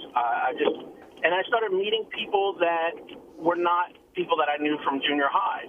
And, I got in with what might be considered the wrong crowd, and I did not do well in high school, but a lot of those experiences helped me find myself. And now here I am, a long time later, I'm a teacher, and I'm helping kids. There you go. Good for you. You had to tap into your inner cartel member, and then you got clear. But now you are passing on what you learned in your life to kids. It's got to make you feel good. It really does. It's really rewarding. And I started out with at-risk youth, and an alternative school because I ended up in an alternative school at the end of my high school years. Okay. And so I started out working with the kids that I ended up being, and just trying to show them that there's more opportunity than you realize. You just gotta tough it out. No, that's so important. So nice important. work, Frank. Thanks for sharing the story. So he was able to kind of change his persona. I was curious if people did that and had success and were happy with it. So, all right, interesting. But school begins for a lot of people this week. So yes, a little bit of advice for you there. We're going to take a break. We're going to come back in a second. We're going live on Fox. Good day this morning. When we return, stay right there. Preston and Steve on 93.3 WMMR. We see a little bit more of him. And, and what I love is that Steppenwolf has a really amazing arc. Yeah, sorry. No problem. Steppenwolf, like in that version, it was like, what? Why are you so pissed off? What is this about? With Darkseid in the mix, you I guess from what I understand and what I've read, is that Steppenwolf comes off more as he's just trying to please his boss, and he's is that correct? There's a family issue. Yeah, he has a lot of. I mean, Kieran Hines, who voices him, is amazing, and I think brings this amazing gravitas, and I would say, frankly, he brings a lot of sympathy to the character. I mean, I know it's hard to believe that you might, feel sympathetic toward this big spiky monster from space who's into world domination and has a giant axe and it's just basically chopping everybody in half. But he's got his own problems. But that's what you need. To me, I've always hated a villain. And I've said this countless times on the show, a mustache-twirling, one-dimensional villain does nothing for me. A villain that you can slightly understand the impetus for is far more interesting. Oh, yeah. No, yeah. 100%. So I wanted to ask and double back to Ray Fisher, because I was reading something about him. For those who don't know, he's the one who plays Cyborg. Actually, he's from the area. He is. We spoke to him years ago. He apparently has had a great reaction to the Snyder Cut. I read this morning that he absolutely loved it. Now, he had his issues with the replacement and its controversies, and we won't get into that here. But how does that feel to you to know that he's happy with what he's seen?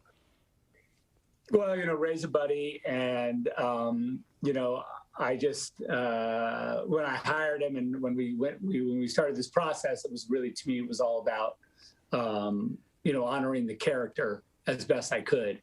And anytime an actor sees the movie and is moved by it and enjoys it, that's for me the ultimate in vindication, and it makes me super happy. So I'm glad that Ray got to enjoy it. Cool. And I saw that video of him where he was just going nuts. So he watched it in a hotel room too. Apparently, it was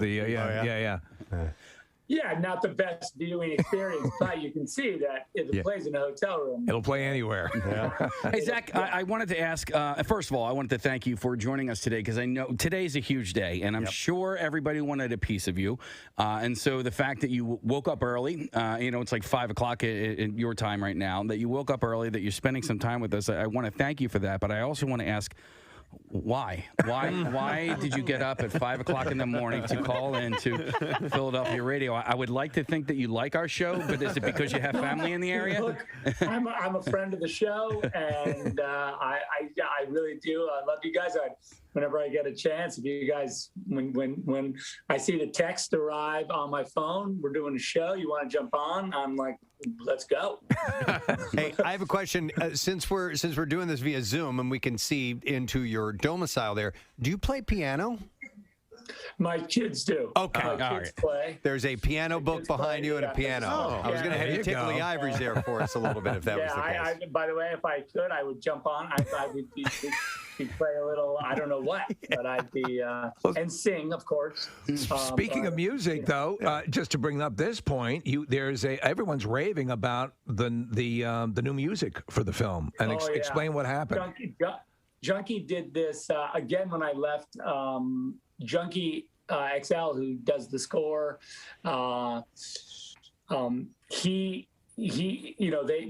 replaced him as well. And then when I came back to finish the movie, Junkie, I called him and I said, "We're doing the movie. We're going to finish it." And he was like, what?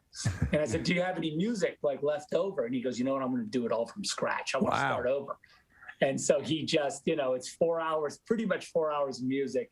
And it's unbelievable. He just destroyed it. And we are doing it's coming out. I don't know exactly when it comes out. We'll have to check out, but we're doing a vinyl box. So like if you're into vinyl, oh wow, they're going to do a full release of the soundtrack on vinyl.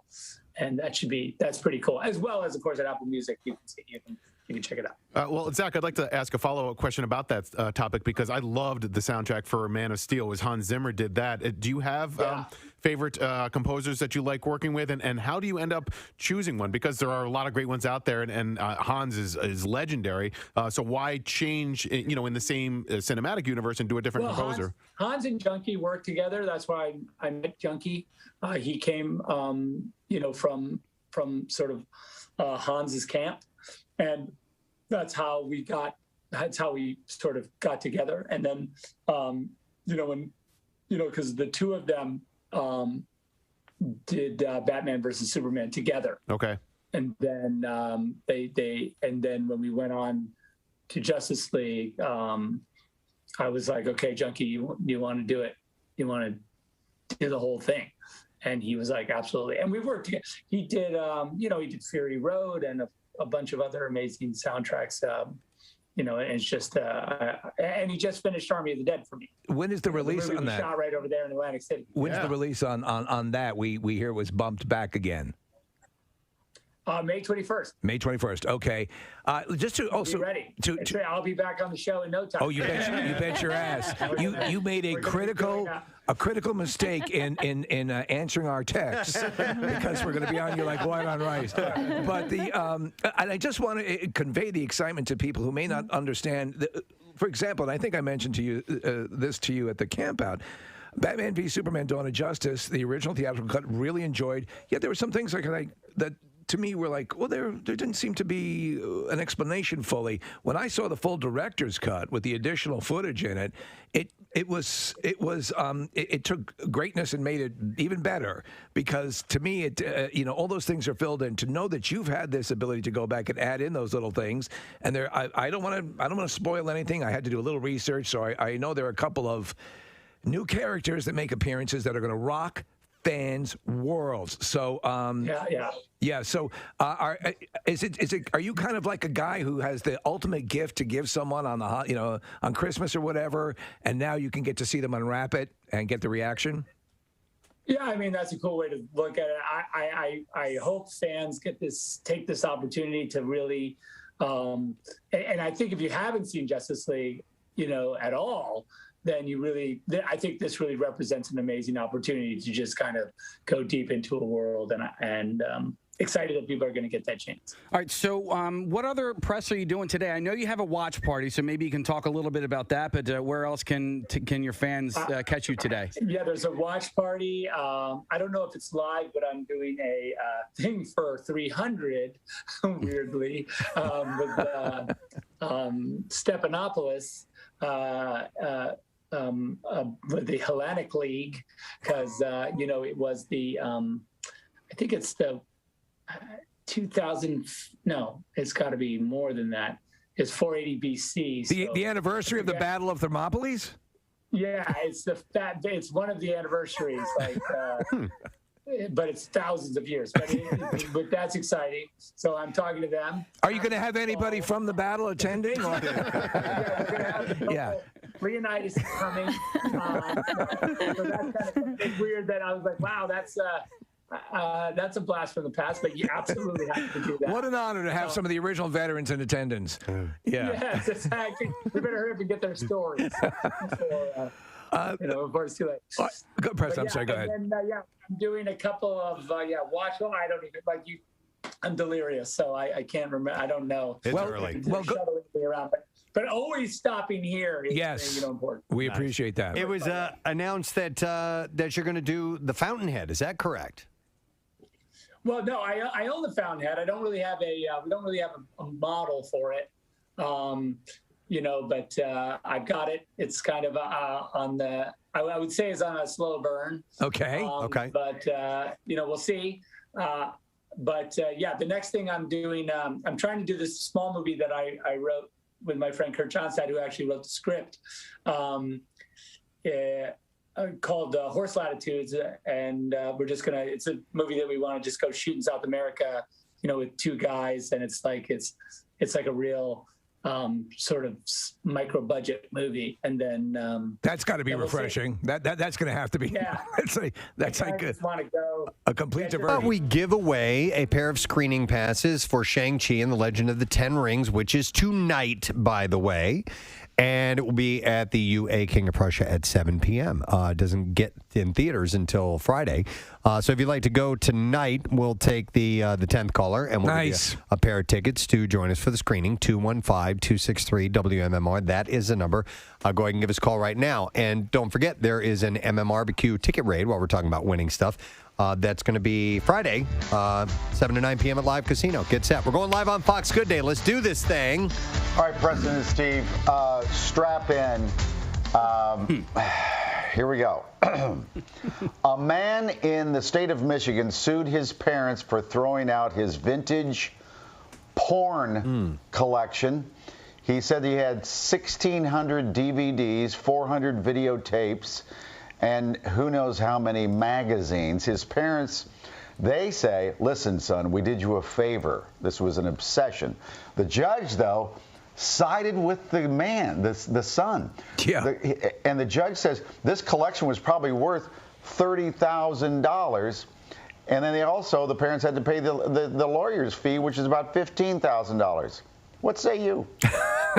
We talked about this, right, Preston? Yeah, we did. Mike, I have some vintage porn. Oh, my God. I don't think you can show that on that show. I don't know. I'll take a peek at it before I actually whip it out. But this is from... And there's a young Mike in there. He's go by the name Mike Danger. So I keep it. It's...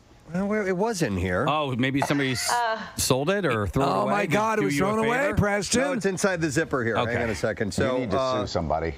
Well, you know what? I can't... here it is. Okay, let me see if I can... If anything is... Yeah, no, there's a nipple in there, so I can't answer anything. But this is an old Penthouse desk calendar from 1977. And that's precious to you, right? Your grandfather gave that to you on his deathbed, right? I held on to. I think I stole it from my uncle. Actually, and I've held on to it as a little keepsake of something that was important to me when I was a young man. $30,000 collection, though. That's pretty extensive. Mm-hmm. 1,600 DVDs. Yeah. I'm still on. So, Preston, do you carry that with you always, like every day, all the time? Yes. I keep it in my briefcase as I know it'll be safe there. And I carry a rosary. Preston carries that.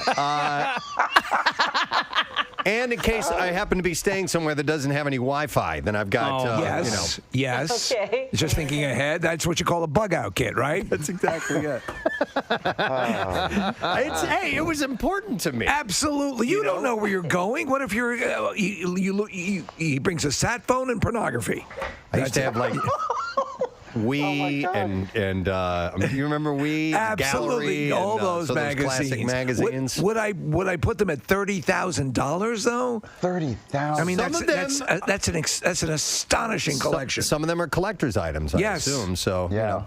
I'd like to talk to the guy, see what his favorite is. I think it was wrong for his parents to throw it out. It was his material. He owned it, and they threw it away, and they're bucking up now.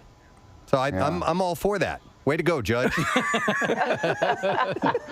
He's probably wondering how much his is worth. I know, right? The judge was the one that bought it, actually. It's sentimental. Exactly. Here comes the judge, literally. Yeah. By the way, we want to say congratulations on being inducted. Yes, there's applause for you. You were voting. So exciting. Congratulations. Thank you. That's very nice. Yeah, National Radio Hall of Fame, and I want to thank my porn collection for getting you there, getting me this far. In times where you were distraught. You have to say that when you accept the award. Give me a couple of other names of people in the Radio Hall of Fame. Well, there's a lot like Paul Harvey and even like Jack Benny and Bob Hope, Bob Hope, Howard Stern is in there. Casey Kasem. Wow. Yeah, this is huge. It's legit. Some luminaries. We were shocked. Pretty blown away. Yeah. We should not be in there, but we are. And that's awesome. Well deserved. Thank That's for sure. Congratulations. Thank you very As much. Paul Harvey used to say. No. Good day. Good day. Good day. Good day. It's 8 o'clock. All right, we'll see you guys. All right. We should probably do the bizarre file. Yeah. So let's go ahead. WMMR presents Preston and Steve's Bizarre File. All right, I got some stories, and they are brought to you this morning by DraftKings Sportsbook, America's top-rated sportsbook app. You can download the DraftKings app and use the code ROCK to get in on the action. We'll start with a story out of Louisiana. An elderly man was apparently attacked by an alligator during Hurricane Ida and hasn't been seen since. The sheriff's office said that 71-year-old was in his shed when his wife told them that she heard a commotion. Their home is near Lake Pontchartrain, and the shed reportedly had several feet of water inside from Ida's storm surge. The shed is underneath the house, which is raised and surrounded by a marsh and wildlife refuge. Deputies said the woman saw her husband being attacked by the gator and pulled him onto stairs before going to call for help. But high waters and Ida knocking out cell service forced her to take a boat to seek assistance. When she got back, he was not there. This reminds me of a movie that came out about 2 years ago, Preston, called Crawl. It's the same scenario. Yep. Where the town floods, and so the alligators are coming in, and they're coming into the homes. No kidding. And the woman is trapped in her own basement because an alligator's gotten in there. But they create these nightmare scenarios that, here's a perfect example. It does happen. Deputies did see blood at the scene. They searched about 6 hours in knee-deep water with boats and high-water vehicles, but they could not find him. Oh, my God. The investigation is ongoing, but no foul play is assumed.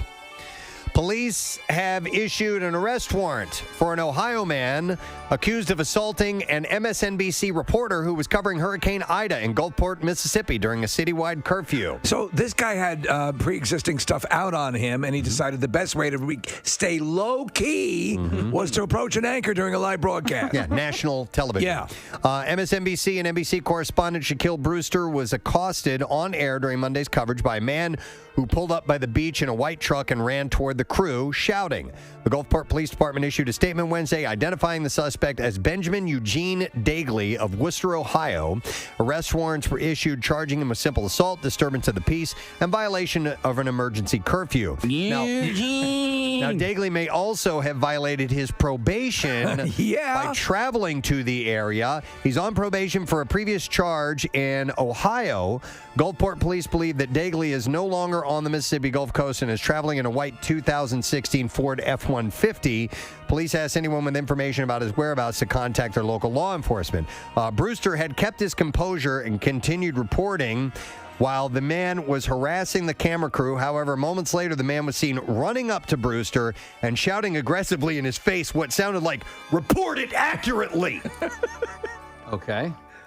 So this guy drove from Ohio to get in this guy's face. Comes screaming up on the beach, to report jumps out, runs up to him. Well, this is why he's wanted. What an idiot. Because he's a lunatic. All right. A man in Georgia apparently called the Monroe County Sheriff's Department recently after he found a set of, quote, butt cheek prints on the truck of one of his vehicles. No. He explained to the responding officer that he and his wife had been having, quote, issues, and he'd been living in the guest house when he arrived home and saw the butt prints. What's with these butt prints? He also said a smoke detector was missing from the guest house, a door was unlocked, and that someone had been accessing his computers and phones remotely. Nothing good. Nothing came of the investigation, however, but he's really concerned about those butt prints. Can they lift butt prints? It's a good question. Are Do you our dust for butt prints? Yeah. unique to us as human beings? I wonder. A disgruntled customer at a Dairy Queen in British Columbia took out his frustration over being told to wear a mask by pissing in front of the staff at the counter. It's kind kind of a cool move. The incident was captured on camera and appears to show the man urinating on the counter. Very well, I shall now piss. Following an altercation with restaurant employees. In the video, the man can be heard arguing with staff and refusing to wear a mask before he unzips his pants, and staff can be heard shrieking as the man begins to relieve himself on the counter. The video was recorded by a customer. Police have not made an arrest in the case. Please, sir, not in front of the ice cream. Asking anyone with video of the incident to share it with investigators. A doctor in Connecticut charged with distributing fraudulent opioid prescriptions now also faces obstruction of justice raps for attempting to hire a hitman to kill a witness who was set to testify against him. This is not a good doctor. Yeah, Anatoly Brailovsky, a 50-year-old doctor from Wallingford, Connecticut, has been arrested a few days after his attempt to hire a hitman from a biker gang, the Hells Angels, went awry. Brailovsky What could go wrong? was busted after he contacted an FBI informant who he thought was the brother of the president of the Hells Angels, implying that he needed a witness that was set to incriminate him dead and saying, this guy's got to go. Hells Angels, may I help you? Yellow. Yellow. You got the Hells Angels here. How may I help you? I'll transfer you to our Hitman division. Hello? You say you need a witness killed. The unnamed informant later alerted the FBI, who then had an undercover agent pose as an assassin to meet up with him to clarify his intentions on the matter. Brailovsky's meeting with the undercover agent was tense, with him constantly asking about how he knew the informant and bemoaning about his situation. He said, so I'm just, I'm in an effed up place. It's hard for me to trust anybody, he said to the undercover agent. Here I am just trying to prescribe opioids to people. This is one of these doctors who makes his money on the side, and you hear about them just over-medicating people. So in his talk with the informant, Brailovsky expressed anxiety at spending time in jail and said that the 5 days he spent there before a pretrial were the worst days of his life. He revealed his intent to not spend the rest of his life in jail. Horrible. And contracting a hired hitman to dispose of a witness in the fraud scheme. So, see, that's the problem. Which each person you add to your plot, it's going to backfire on you. Oh, yeah. And there you go. That is what I have in the bizarre file. All right, we're going to take a break. We'll come back in just a moment. Don't forget, a little bit later on, comedian Cameron Esposito will be joining us. We'll be back in a moment.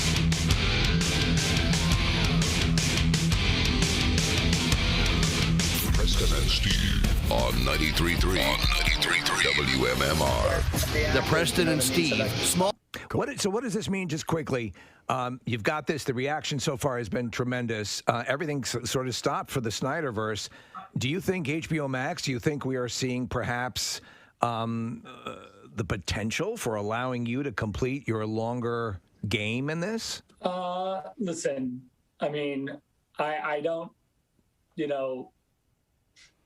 that's not necessarily. I didn't make it with that intention. We did make the movie. Yeah. With the when we originally filmed the movie, we assumed there would be 2 more movies. That's kind of how the movie's made. There's a cliffhanger at the end, and I know it's rude that there's a cliffhanger for a movie that may not get a sequel, but it's just the way it was constructed, and I wanted to do it exactly as we had talked about. Look, I didn't think I'd be sitting here talking to you guys about this. Yeah. So, you never know. Stranger things have happened. So. All right. Well, I don't know if we talked about this or not, but Army of the Dead is going to be released on May 21st. And I don't know if we talked about where is it going to be released? I don't know if we. That's on Netflix. It's Netflix. Okay. Netflix has been amazing.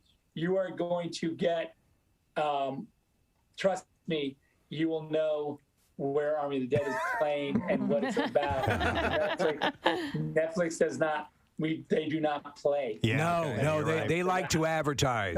You trust me. And the trailer I saw it. coming really soon in April, like right at the beginning of April, like I think middle-ish of April. And the new trailer is just it's a butt kicker. I don't want to say the A word because I know I'm You can say ass.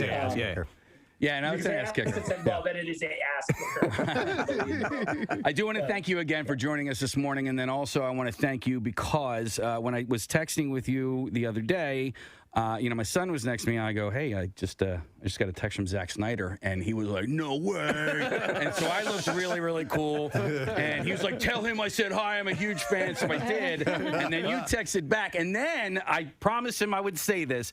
He said, you have to put a character in your next movie whose name is Seamus, because that is his name. Oh, my God. So there you go.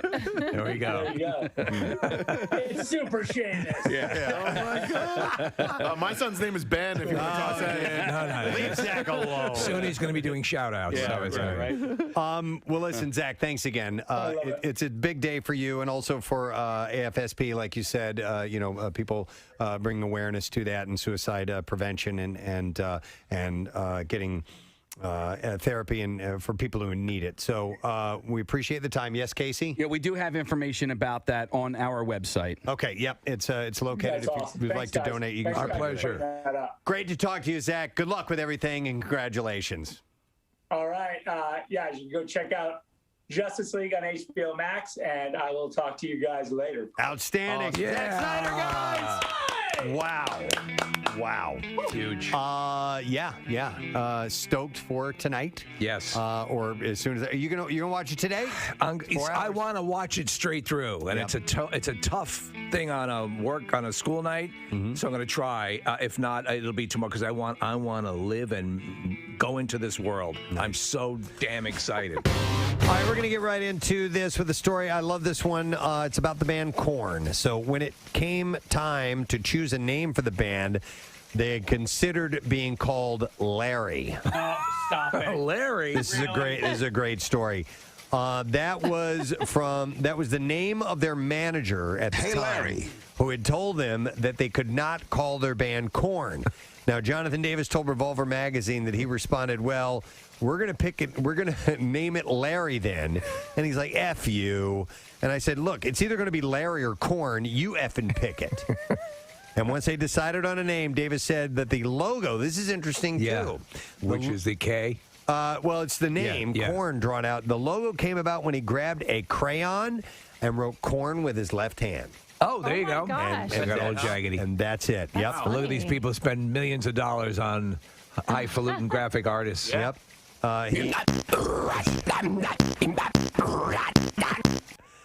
Davis said that he credits them getting their record deal due to the number of stickers with their logo on it that they had stuck all over town.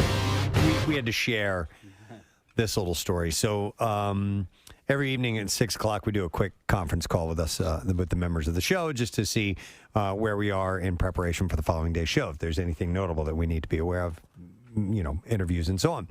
And that also includes topic conversations. And so we're getting ready to wrap up the call last night, and then Kathy's got one more thing to add. Well, Steve, so I was at a bachelorette, and Steve's like, did bachelorette produce anything? I was like, no, not really. It was actually pretty low-key. And then I was like, oh, wait. Yeah. There was one thing. There's one thing. I was talking to these girls. You remember how last week how Preston was saying that he likes to make sure that, his sexual partner has achieved. Right. Gets the cookies. Gets the cookies. Yeah. Before going for the main course, and then Kathy says, and I'll say this verbatim because it's not vulgar or anything like that. She said, "I didn't know until I talked to these girls that not all women will have an orgasm by having sex." Yeah.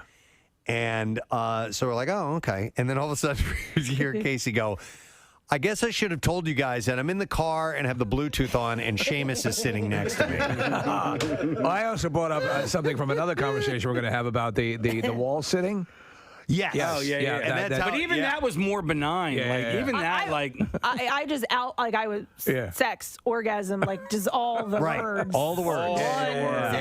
Coming out of Kathy's mouth. And so Seamus is just sitting there in the passenger seat, and I just look over at him, and I can see him smiling, right? God. He's just pretending like he didn't hear anything, and I'm like, okay, he heard everything. Now, I didn't think Kathy had orgasms. Well, I mean, and honestly, of all people, Yes. and this is not the first. This is the second time that I've done this with Seamus in the car. I don't really? remember I don't remember the first time. The first time I called in like a couple minutes late, and you had already announced that you were in the car with your kids. I didn't hear it, so at the end of I think I cursed, like I said the F word or something like that. But like I was like joking around trying to make you guys laugh, and then there was like silence in case he was like, did you not hear me say I was in the car with my kids? And I was like, nope, I sure didn't. Sorry.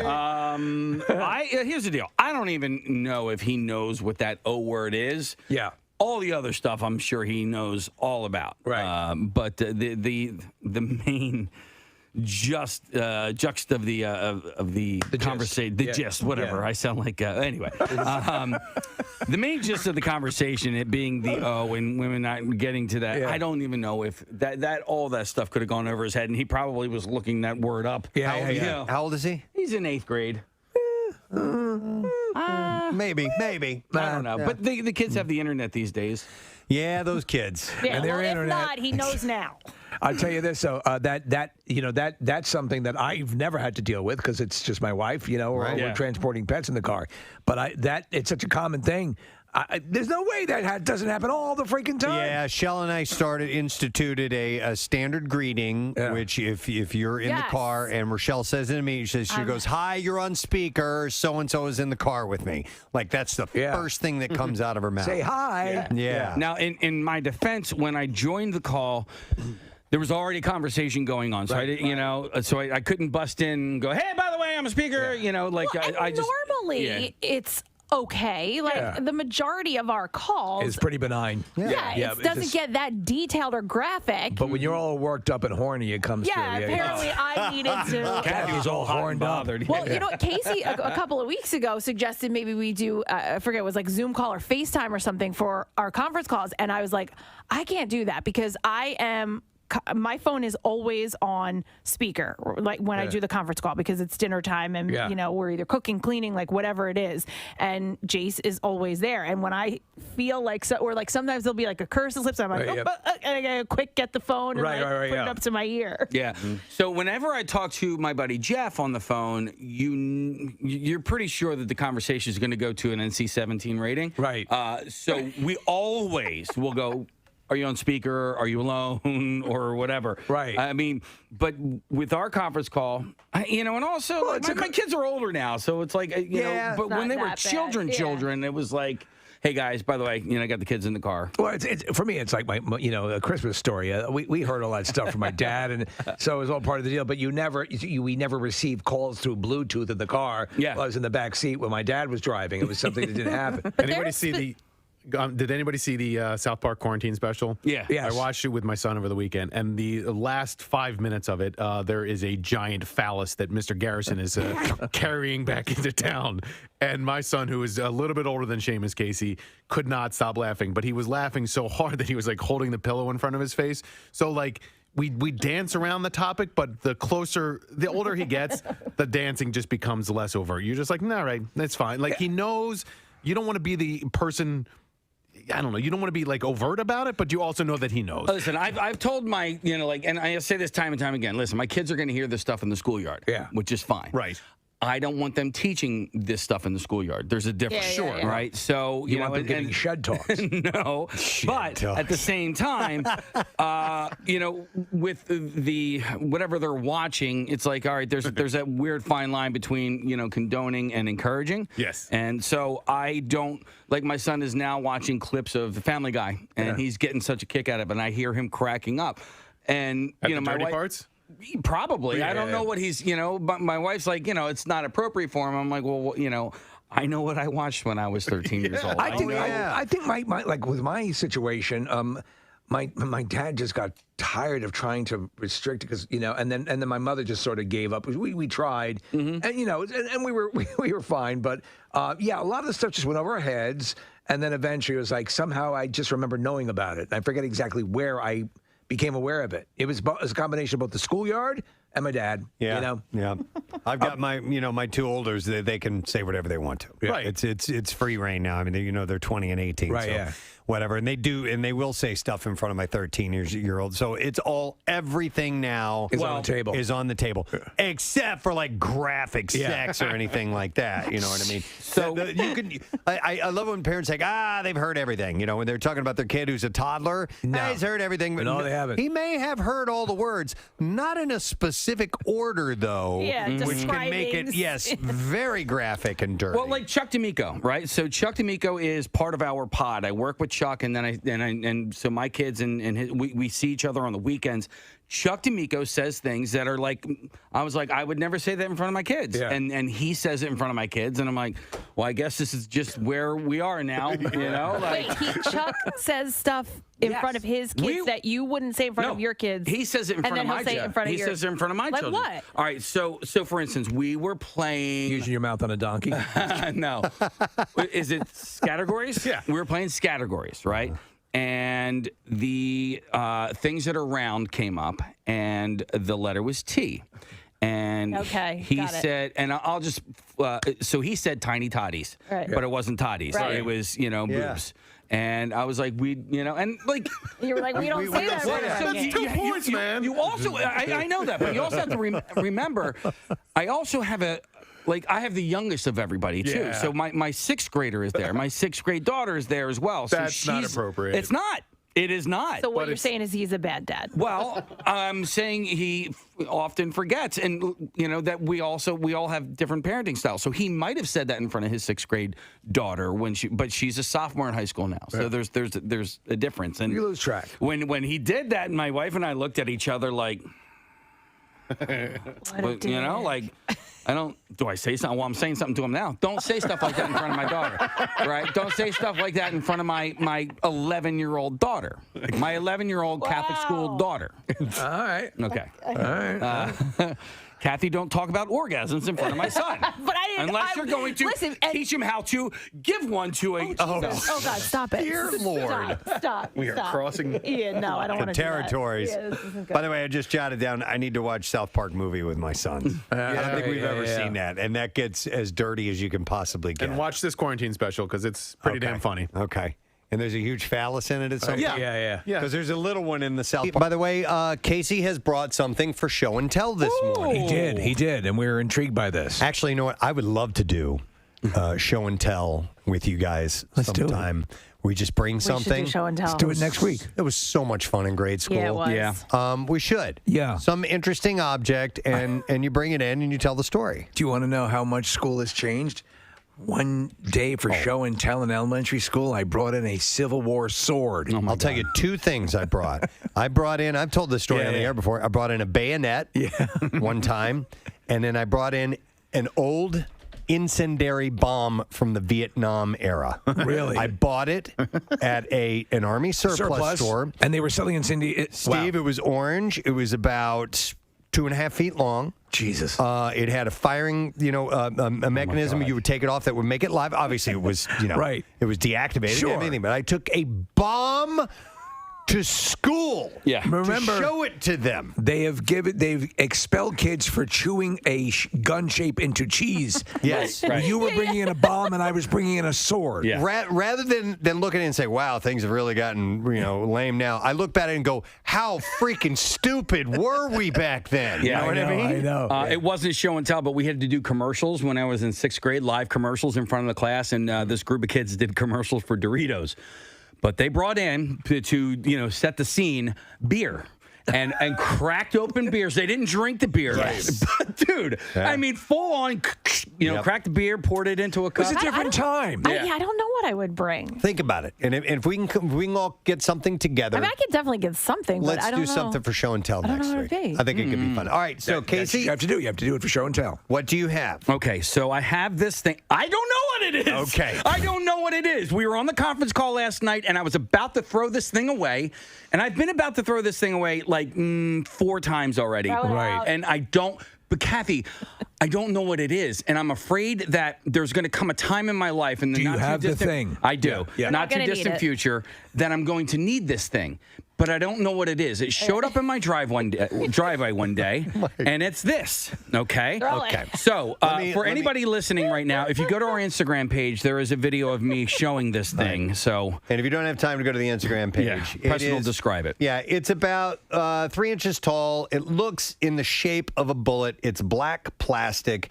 It's got some molding to it, and it looks like you could maybe unscrew it. Now, hang on. That's what I wanted to show you. There are these things in the middle. Like, I don't know what that is. All right, inside of it essentially are these they're bristles, and they're made of metal, okay? May I ask how heavy it is? It's not that heavy. Okay. It's got a little bit of weight to it because these bristles. So these bristles are really rigid. They kind of like if you've ever seen like a grill cleaner. Okay. Yeah. Like so that? it kind of looks like that, but they're more rigid than that. Do we believe, or does it appear to be that those bristles are to keep? If you were to stick it on something, those bristles would aid in affixing it to whatever you stuck it on. Maybe.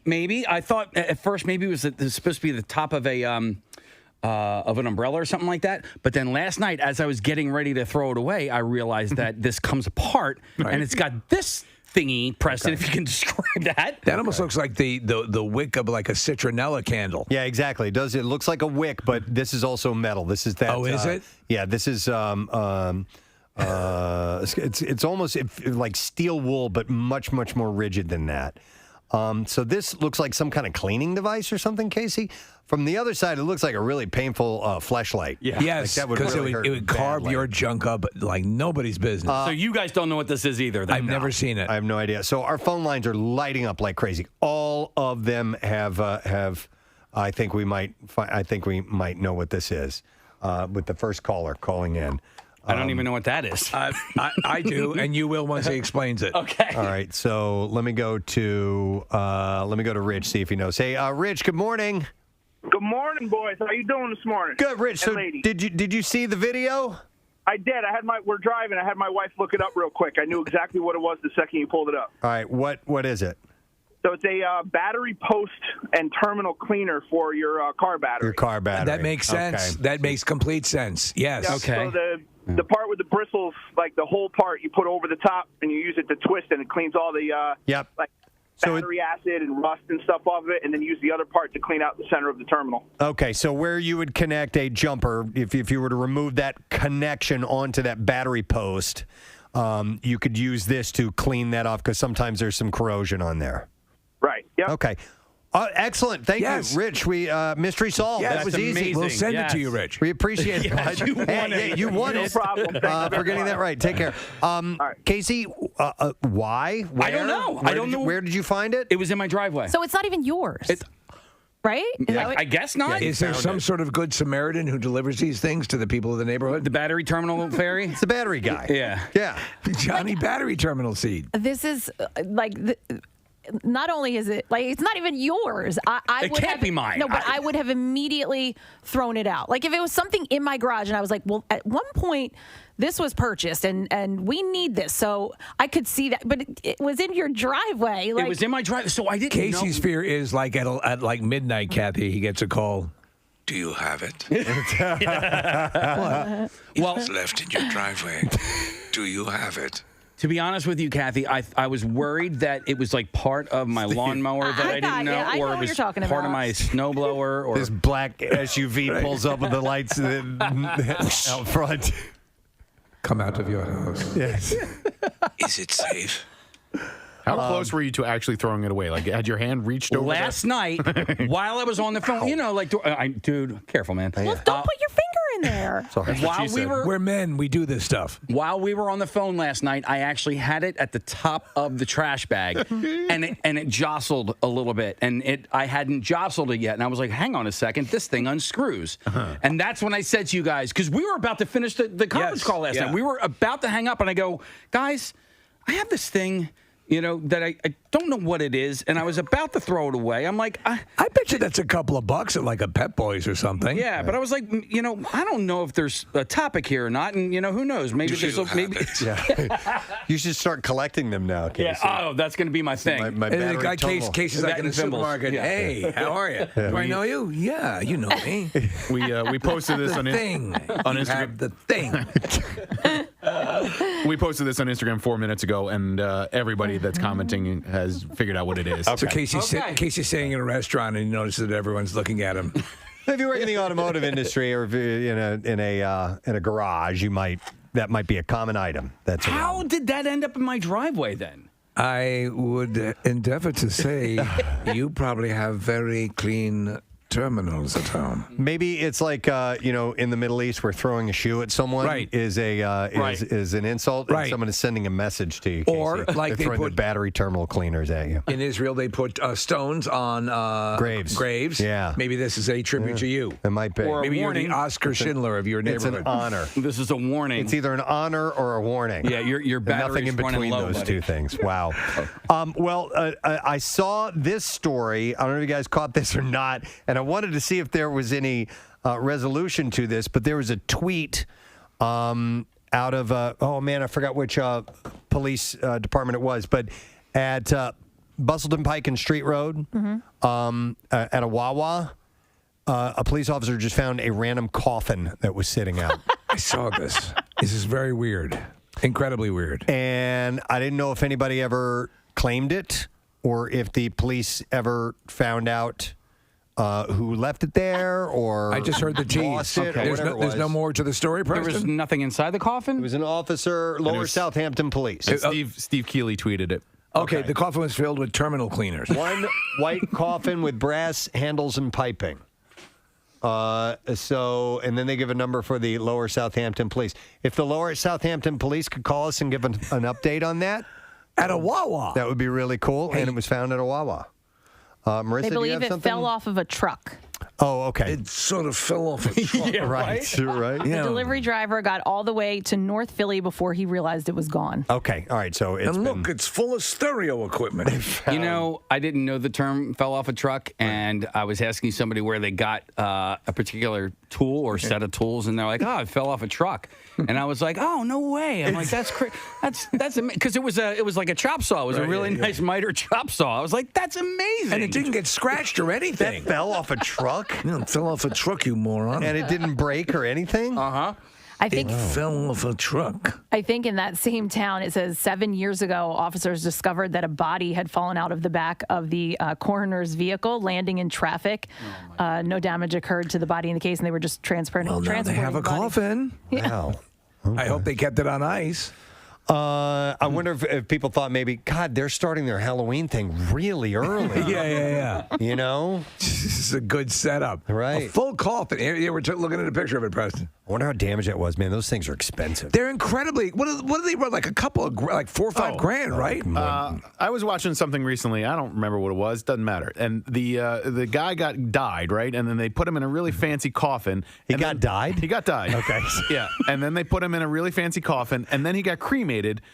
In the fancy coffin. Why would you do that? I had heard, I remember years ago when I was a kid reading that they would burn the coffin as well. What the hell? On occasion, which is kind of weird. No, because it's you like get a the cardboard ashes. box. Well, then Yeah. you get the ashes and all that coffin is mixed in So there. this guy that got There's died. coffin in my relative. There's coffin in my corpse. My uncle. I think there was a viewing in the fancy coffin, and then they put the fancy coffin and the dude in the crematorium. There are nice coffins. Yes, expensive, nice coffins. Yeah. What's the point?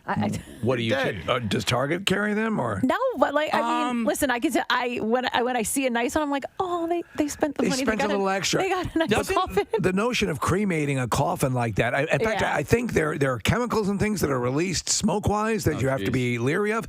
It's always been my understanding that there is a special sort of incinerating box that you put them in, and that's the whole purpose. That's what I thought. But for Steve, cremation. All right, so you made a joke about Target, but doesn't like Costco or BJ's or what's the other one? Sam's Club? Don't they sell coffins? I think so. Huh. I think I remember that from a while back. Okay, so there was a time when my sister's friends, a group of them, worked at a cemetery.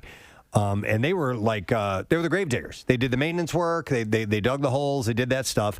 But they also They also chipped in and helped out with burning the bodies, too, which was Hey, you want to burn some bodies? Which was pretty weird, man. Yeah. And I remember, I was there. We stopped by to buy some weed one time. And at the crematorium? At the crematorium. Here, smoke this. And right? I'll be with you in 2 seconds. This person's sort of fat. And well, listen, I remember them saying, dude, she's been burning in there all day long. Like they had a hard time burning this one lady. Oh What was my it, a God. barbecue? Well, you have to get it up to a certain temperature, right? Yes. Like you're not going to be able to like burn a body in your backyard. In your backyard, I mean, it definitely has to go. And I learned that through for trial and error. No, you learned that at school? No, 6 feet under because it's it's set at a funeral home. I'm on Costco's website, Case, and they do have coffins, and they're actually pretty nice. How much? $1,200. 1,200. Yeah. That's not bad. Okay, I don't know. I thought there were more than that. Okay. And then, by the way, after they burn you up, I mean, do you? I know it's. Why are we having this conversation? Just because. So, do the bones? Do they have to like grind that stuff up? So I actually have my mother's There are ashes. chips, there are pieces of Yes, bone. yeah. But then they have to grind it up, I would imagine, right? Right. Well, remember when we did years ago, Y100, when I had to dump the person's ashes in the toilet? Yes. I had to, by the way. Yes, it was a contest. It was a contest. That we did. All right, let me explain, just so people don't jump all over you, Kathy. Right. We did a contest. I think we had Eagles tickets or maybe World Series tickets. Important stuff. Yeah. And we wanted to see what people would sacrifice to get these tickets. And this guy, and then you had to wager, essentially. You had to put these up. Yeah. And if you lost, you didn't get the tickets. And we would lose it. We would destroy whatever was sacred to you. And we flush this guy's ants ashes down the toilet. And they were like, it was definitely ground up. Like It was chunks. yes, you will see little chunks, little pieces of bone. My mother's ashes, you can see that as well. Yeah. So it's. I mean, you're not talking like a full, femur, but your little pieces of bone. Yeah. And by so the they way, got to break them down, I would imagine. Right? By the way, that guy whose loved one's ashes we flushed, I did confirm that he didn't bring all of them. That was just part no. He brought it. It was like in a pill container, Yes. so he knew So it we wasn't. didn't flush the whole loved one. No. It's just part. Maybe her foot. femur. Yeah. And even still, it was the bowling balls that were getting dropped on cars that I don't know if that was the same contest or not. No, that was different. That was for World different. Series tickets, I think. But I think the and we same- dropped those from a cherry picker onto somebody's car when they got the wrong answer. I think both. I think that contest, you shredded somebody's old porn. I still have it. Yeah, and Mike Mamula helped us do that. Okay. And he so snagged- it was for an Eagles prize. Yeah. Mamula Nick snagged and a I- couple too. He did. He took something. They were like vintage Playboy, 1960s. Beautiful. And we had a wood beautiful shape. We threw him in a wood chipper. We also inhaled body parts. Yeah, didn't and we? that was here. That was not. So the ashes contest was so successful. We did another version of it here in the back parking lot, and there was a wood chipper, and we tossed ashes into that wood chipper, and we Big Lebowski'd it. and they just there was gross. remnants that Steve and I inhaled. So if anybody out there is wondering how in the hell Preston and Steve got voted into the Radio Hall of Fame, there you go. Listen, one of my favorite parts of when we dropped the bowling balls on a car. Yeah. We're looking at old vintage video of this. One of the person's car had a moonroof, so we dropped the bowling ball. It goes through the moonroof, bounced off of their seat and out the passenger side window or the driver's side window. Totally cleared it. It was like bang, boom. It was so cool. And we destroyed her car. Oh, my God. I felt horrible after that Yes, one. so did I. Because she felt so confident she was going to win. I This is know. a brand new Acura. Hang on a second. I'm going to go to, I have Ted who works at a crematorium. Hi, Ted, you're on the air. Good morning. Hey, what's up, guys? You guys rock. Thanks, man. I appreciate it. So, you heard all this stuff we were talking about, right? Yeah, I'm cracking up in my car, yeah. All right. Dispel some of this disinformation or misinformation that we have passed along here. All right. So pretty much... I'll tell you about it. What's that for? No, go ahead. Yeah, so you guys said, a body could be in there for like a very long time. Usually it's because like the person's like over 400 pounds. Like we usually get people that huge and got to warm the oven up to like over 1,500 degrees just when it gets started. Yeah. Wow. It takes a minute. And also when you're saying like, what about what's left over? They're leftover bones, so you have to grind them up. and All right. kind of gives you like this sandy ashiness. It's kind of like sand, So- but not like ash, like from cigarettes or anything like that. Yeah. What do you put them in? What do you actually pull a skeleton out with you have gloves on your hands, or what do you do? So they have like these oven mitts. It's like it almost looks like a really long push broom, but it's not quite. And an apron that says "Kiss the Chef."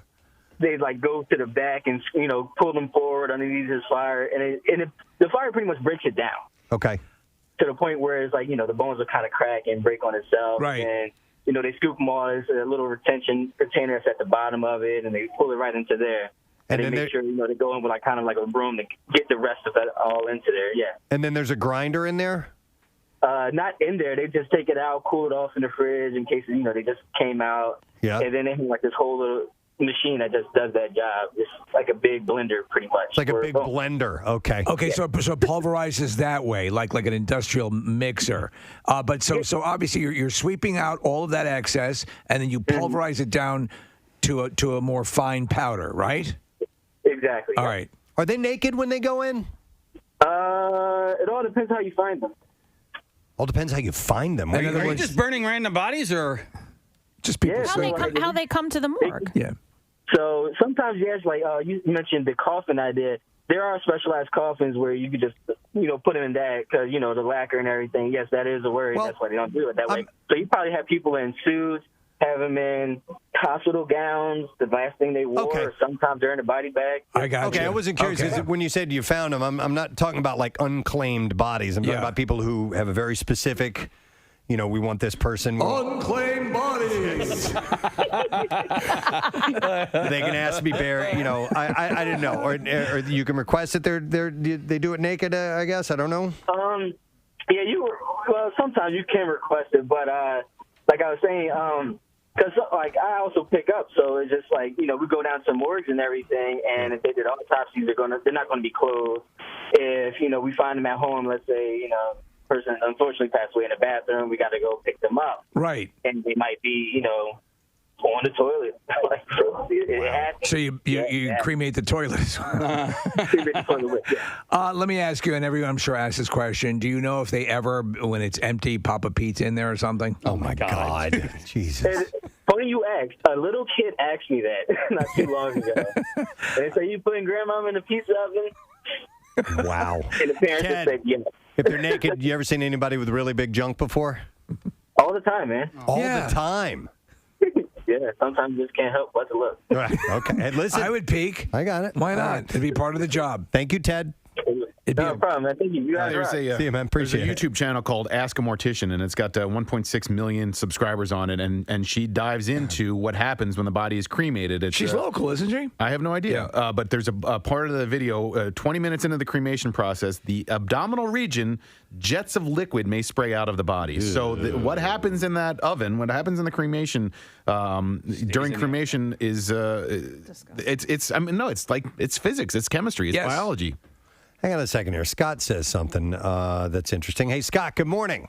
Hey, good morning, everybody. How are you? Good, man. What's up, bud? So, unfortunately, I lost my first hero, my father, not too long ago. So, but those caskets, dude, $15,000 for a casket. $15,000. So that had to be a good casket, because we were looking, and most of them were falling in the median range of about $5-6 grand. So $15,000 is an exceptional casket. And not only that, but when you get cremated, you get the urn. But the dude told me that you still have to be buried in a casket. All right. So to our point, is it something that's basically like a balsa wood container? I mean, you wouldn't incinerate or cremate a $15,000 coffin, would you? No, you don't incinerate the coffin. You incinerate the body. You put it in the urn. The urn, and then you put it in the casket, and then you bury it. Yeah. Wait a minute. It's if they want to bury the person's ashes. Exactly. Some people bury them, some people don't. And you can't do a smaller size Yes, you Put it can. in a cardboard box or like an Amazon box, I guess. But I think, Preston, what you're asking is after, if you want to, because are you saying after the person's been cremated in their urn, you don't have to bury the urn. There are places where you can put them in. Right. Well, But if you do bury the urn, you don't cremate the urn. You cremate the body. No. Hold on. You're missing the point here, Scott. You said if you cremate the person, you put their ashes in an urn. If you want to bury the urn in the ground, you have to put it in a full-size casket. Yep. That's a scam. Yeah. Full-size casket, and then not only the casket, you know what is the heavy-duty boxes so the earth doesn't crush the casket? Yes. Oh, You know yeah, how those a things vault, cost- Yeah, it is crazy the stuff they have. They have copper inside of these caskets and the those tombs or whatever. It is like outrageous. It's such a ripoff. And of course, my mom's like, "Well, your dad worked his whole life. She got him like a $6,000 casket." I'm like, "Are you nuts?" Dad would want us to enjoy this money. No, Dad, I want you to go to Costco. Like, I'm like, And besides, think of the logic of this, though, Scott. Because if you think about plots, about the size where people are buried, it would behoove the cemetery to have to have more room to bury people. Smaller options. Also, it's taking up space. It's the dwarf cemetery. Right. It is it's the biggest scam. I'm like, and that $15,000 casket, they said it's been sitting there for since they opened up 30 years ago. That's crazy. No, so all right. So funeral homes. Thank you, Scott. All right, see you guys later. There is not a BYO sort of element, right? Yeah, so you can't buy a coffin off of Costco, bring it to the funeral home, and say, "This is what Try I this want." up. Now, it depends. Maybe it has to do with local laws and so on, Casey, because I have had stories where there are people, there's a thing to build your own coffin. Some people do this. They find comfort in that. They will build it on their own or have their family members do it. Amy Grant has a YouTube channel that shows you how to do that. Shut up. They have it. No, it can be like a ritual for, say, siblings of children of a parent to build the coffin to bury their loved one in. It's supposed to be kind of a tribute of sorts. I can understand that. We put this together to put them to eternal rest. This issue, though, of the add-on expenses has been explored, and I think in some states they've made certain things that are done criminal because they do pad it. All right, we're gonna go. Justin is gonna. He's funeral director. All right. Hey, Justin. Good morning. Good morning. How are you? Good, Justin. Have you been on our show before? Yes, I have. Okay, because I know we've talked to funeral directors in the past, and so you were going to comment on the last caller. Yes. Well, this is your opportunity. Ask a funeral director. All right. Done deal. All right, I got a question for you, Justin. What is the markup on caskets? A majority of our caskets are usually about a one-time markup. So whatever we purchase it for, most of the time it's either just doubled in price. So, most caskets are anywhere range from $600 to about $1,200 for a funeral home to purchase, depending on quality and material. All right. So we see on average anywhere around $2,500 to $3,000. All right, Justin, back up and go to what I wanted to get to first is the caller that just called in. You wanted to comment on that, what he was saying. Sure. In regards to having to be cremated and buried in a casket, yeah, that's not usually what takes place. After the cremation process, that's what's considered final disposition, that you're able to do whatever you'd like with that urn or those cremains, and 95% of the cemeteries around here allow you to be buried in an urn in a cemetery. Do you think this guy was getting scammed? A little bit, and $15,000 for a casket is. I couldn't sell you a $15,000. All right, so it seemed expensive to me. So you're saying the practice of convincing people, because I have my mother's ashes and they're not even in an urn yet. It's my father's desire that when he passes, that he commingle the ashes, and that there's a specific spot in the Long Island Sound where he wants the ashes dumped. So I'm going to honor that request. But for the most part, once the cremation takes place, you get the urn. And do people bury the urns? Oh, sure. Really? Absolutely. Sometimes it's less expensive to bury the urn than it would be the casket itself, because there's many factors in regards to the cost of the opening of a grave and a burial vault that you would need for a casket, whereas an urn, they only have certain type of materials that need to be used, and you can bury the urn in pretty much any cemetery. All right. So we have seen time and time again on Bizarre Files and stuff like that where somebody has requested for the viewing that they be propped up in their favorite recliner. I've seen guys propped up on their motorcycles. Have you ever seen anything crazy like that? I have not personally seen that, but I know in actually some states and some countries like Puerto Rico, that was a big thing that they began to do where, somebody sitting at the kitchen table, right. Grandmom at the kitchen table. There was a guy that was a boxer, propped up in a boxing ring. It's feasible. That's for sure. To me, that unless that is the absolute stated request of the deceased or but that to me seems a little. It's a little horrifying. Excessive. Yeah, it's gruesome. Yeah. Yeah, that it is. Yeah. That's not what the imagery that you have when you go to a funeral. Hey, look at this. She looks like she's just sitting at the table. But there are a lot. I think there are a lot more details and options and things like that people aren't even aware of until they find themselves in the position to make these arrangements. The different kinds of vaults and caskets and all that stuff. The funerals have become so personalized. I mean, you can pretty much acquire and do whatever you'd like. There's not really too many rules and regulations on what you can and can't have in regards to caskets and services. So they can be ornate or as plain as you need. Let me ask you, Justin. For someone who wants to make sure they're not getting scammed, what should they do to make sure that they're getting treated the proper way? What reference? Is there a site or something where they can check up on the validity of the place? I can just tell you, in this area, and I'm very close with a lot of funeral homes and funeral directors. I mean, on average, you can tell just from the pricing if you're getting scammed or not, or if they're overcharging for caskets and merchandise. The average funeral is probably anywhere from about $10,000 to $15,000, depending on the type of merchandise that you choose when it comes to a casket. I know the highest one that we offer is at $9,500, $10,000, and that is, a solid copper casket, the top of the line. So, I mean, $15,000, I couldn't get you anywhere close to that. Okay. And that includes a chocolate fountain, Preston, by the way. Yeah, of course. That's have that. That's delightful. Justin, always great to talk to you. Thanks for calling in, man. You got it. Take care. Have a good day. All right, we'll see you later. All right. Well, this all got started because there was a random casket lying at the Wawa at Bustleton Pike and Street Road yesterday. A police officer stumbled across it from the Lower Southampton Police Department.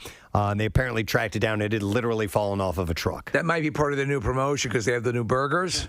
Burgers you can die for. You can die for these. Yeah, maybe I didn't even look at the tie-in to that. So, all right, well, listen, those of you on hold, I appreciate it. Thank you. We got to take a break, though, because we have a guest coming up. Cameron Esposito, who's going to be at Helium Comedy Club this weekend, is going to check in with us. And let's give away some more movie screening passes for tonight, Shang-Chi and the Legend of the Ten Rings. Would love for you to go. We'll take callers 15 and 16 at 215-263 WMMR, 7 o'clock, UA King of Prussia, and then it opens on Friday, September 3rd. We'll be back in a moment.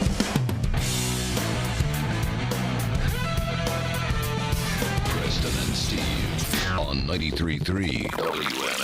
Movie where Saddam Hussein and whips Hotel out. Philip. Right. No, this is a giant man gets turned into a penis and gets hauled into town. All right. Nice. All right. Well, anyhow, if Kathy's on your call and you're on Bluetooth with your children, make sure you say something because otherwise there's going to be just let loose. But literally, I would be the last person to say something in front of a kid. Are we still on for the swingers party tonight? Stop. Oh, God. By the way, today is National Cheesesteak Day. Yes. So I figured it's a food thing. Food is on the brain. Yeah. And, we're gonna do some giveaways with Steak'em in a little bit, who have stopped by this morning to give us some stuff to give to you. But let's have a seat and have a meal, if you will. It's time for the connoisseur in honor of National Cheesesteak Day. We're going to talk all things food. We definitely are. Maybe we can get into a cheesesteak discussion at some point. You know, there's a Goldberg's tie into cheesesteaks. They always run that episode. Yeah, where they, donkeys. Donkeys. Right? Yep, And absolutely. the whole big thing was that the best cheesesteak in the world is not in Pennsylvania. And you know what? It was really good. Really I need to get good. back there. I know. I'll have to, when I have a cheat moment, I'll do that. Well, and some people call no fair because it's not on the long roll. It's on a Kaiser. Yeah. Poppy C. Kaiser or whatever. I got no problems with that. I don't care. I think it just tastes great. That's all there is to it. If you And put less it in filling. if you put it in between white bread, it's still a cheesesteak. Yep. You know what I'm saying? Word. All right. So I've got my Yes, your chef's hat on. Your puffy chef's hat. So we're going to start with this. What is the technical name of that hat? Chef's hat. Chef's hat. Is it literally just I don't chef's know. hat? You got me. Because there's a couple different ones. I think like sous chefs wear a different hat. And so there's a variety of different hats that are worn in certain restaurant situations. So it's called a toque, Steve. All right, there we go. So according to this, it says the chef's hat is officially called a toque. That's toque. Which is Arabic for hat. All right. While the term has existed for a few thousand years, the French popularized the word when referring to a chef's hat, according to Culinary Anyone. That's a website, I guess. By the 1800s, that hat has become known as the toque blanche. Oh, because it's white. Or white hat. Yeah. I know you're about to get going with something. Connoisseur. I don't think a cheesesteak in between white bread is still a cheesesteak. It is. All right. Maybe we can come back to this. I stand corrected. No, I mean, is it called a cheesesteak roll? Yeah, it's called cheesesteak. I think you've bastardized the sandwich by putting in between white bread. Okay. If we're going to come back to cheesesteak, You're talking about later. sandwich bread, just regular sandwich bread? Yeah. I mean, what if you put a hamburger in between two pieces of white bread? Is it not a hamburger anymore? I will It's that accept. you didn't have any rolls left and you had nothing else to use. I will accept a Kaiser roll, but at white bread, I think you are killing the very being of what a cheesesteak is. It's still a cheesesteak. I'm not saying I'm not killing the being of it, but it's still a cheesesteak. If you put peanut butter and jelly on a hoagie roll, it's still a peanut butter and jelly sandwich. Would you then call it a steak sandwich? Because I don't see that as a steak sandwich. The steak sandwich I see on a roll. I think if you put it on a bagel, it's no longer a cheesesteak. I think if you put it on white bread, like I'm thinking the bread has that much sway over it. You think? Yeah, I think you have ruined the very concept of a cheesesteak. I think it's like steak sandwich ingredients on white bread. I think it's no longer a cheesesteak. Put some documentation together and send it on over. Let me ask you: you have a problem with cheesesteak egg rolls? It's still called cheesesteak. It's not even remotely a cheesesteak. It's still a cheesesteak. It's called it's got cheesesteak ingredients. Cheesesteak. No, it's not. It's a cheesesteak egg roll. Call it a cheesesteak egg roll. I'm Then yelling at call I'm yelling it at a him. cheesesteak egg roll. You think that's a cheesesteak sandwich because it's got cheesesteak material in it. It is not a cheesesteak sandwich. It has cheesesteak. What makes Ingredients. it has cheese steak, but it does not. It's not a an egg roll. cheesesteak. In the classic, it's a cheesesteak egg roll. Cheesesteak egg roll. I just want to point out to everyone, looking at Casey's body language, he's deadly serious about all this right now. Well, it's dumb. It is a dumb conversation to have, and it's Okay. It's a dumb. Listen, it's a cheesesteak. It's what is inside the roll that it's named after. It doesn't matter what you wrap it in. It doesn't matter, And cut Nick some slack because he's had really loose bowel movements for the past day or two. So. He's not thinking right. Yeah. He's low on electrolytes. Just had a visit down to the third floor. Did you make a cheesesteak? Well, no, but man, do they got a nice bathroom down there. Sony has recruited Zachary Levi to star in Sony's live-action adaptation of the classic children's book Harold and the Purple Crayon. Did you ever read that book, or do your kids? I don't remember it. I know the title, So do I. but I don't remember what it's about. It was a staple in our household when Ben was 3 and 4 years old. Okay. And I love Zachary Levi, man. He's great. He seems like a guy I want to know. We could absolutely hang with him. At least it seems that way. Yeah. I loved him in the show Chuck.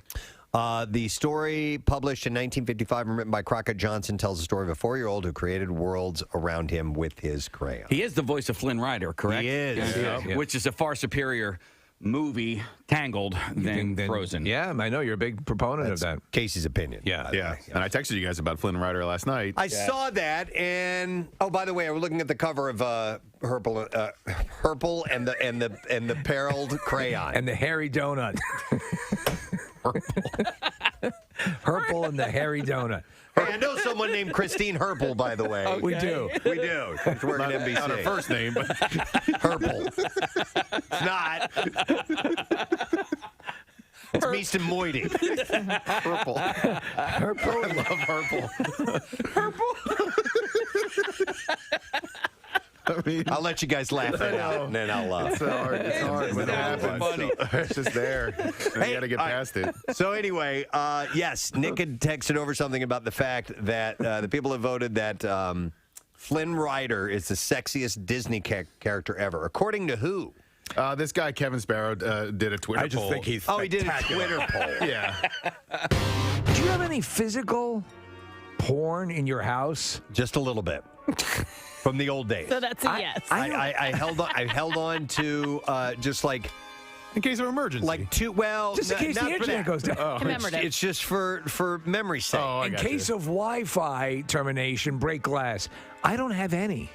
I don't have any physical, and I used to. Well, watching the video of this, it was wild to see porn magazine. Yeah. I had not seen a magazine. I couldn't tell you when. And you always used to have a cup, something you keep, like a 10 or 11-foot pile.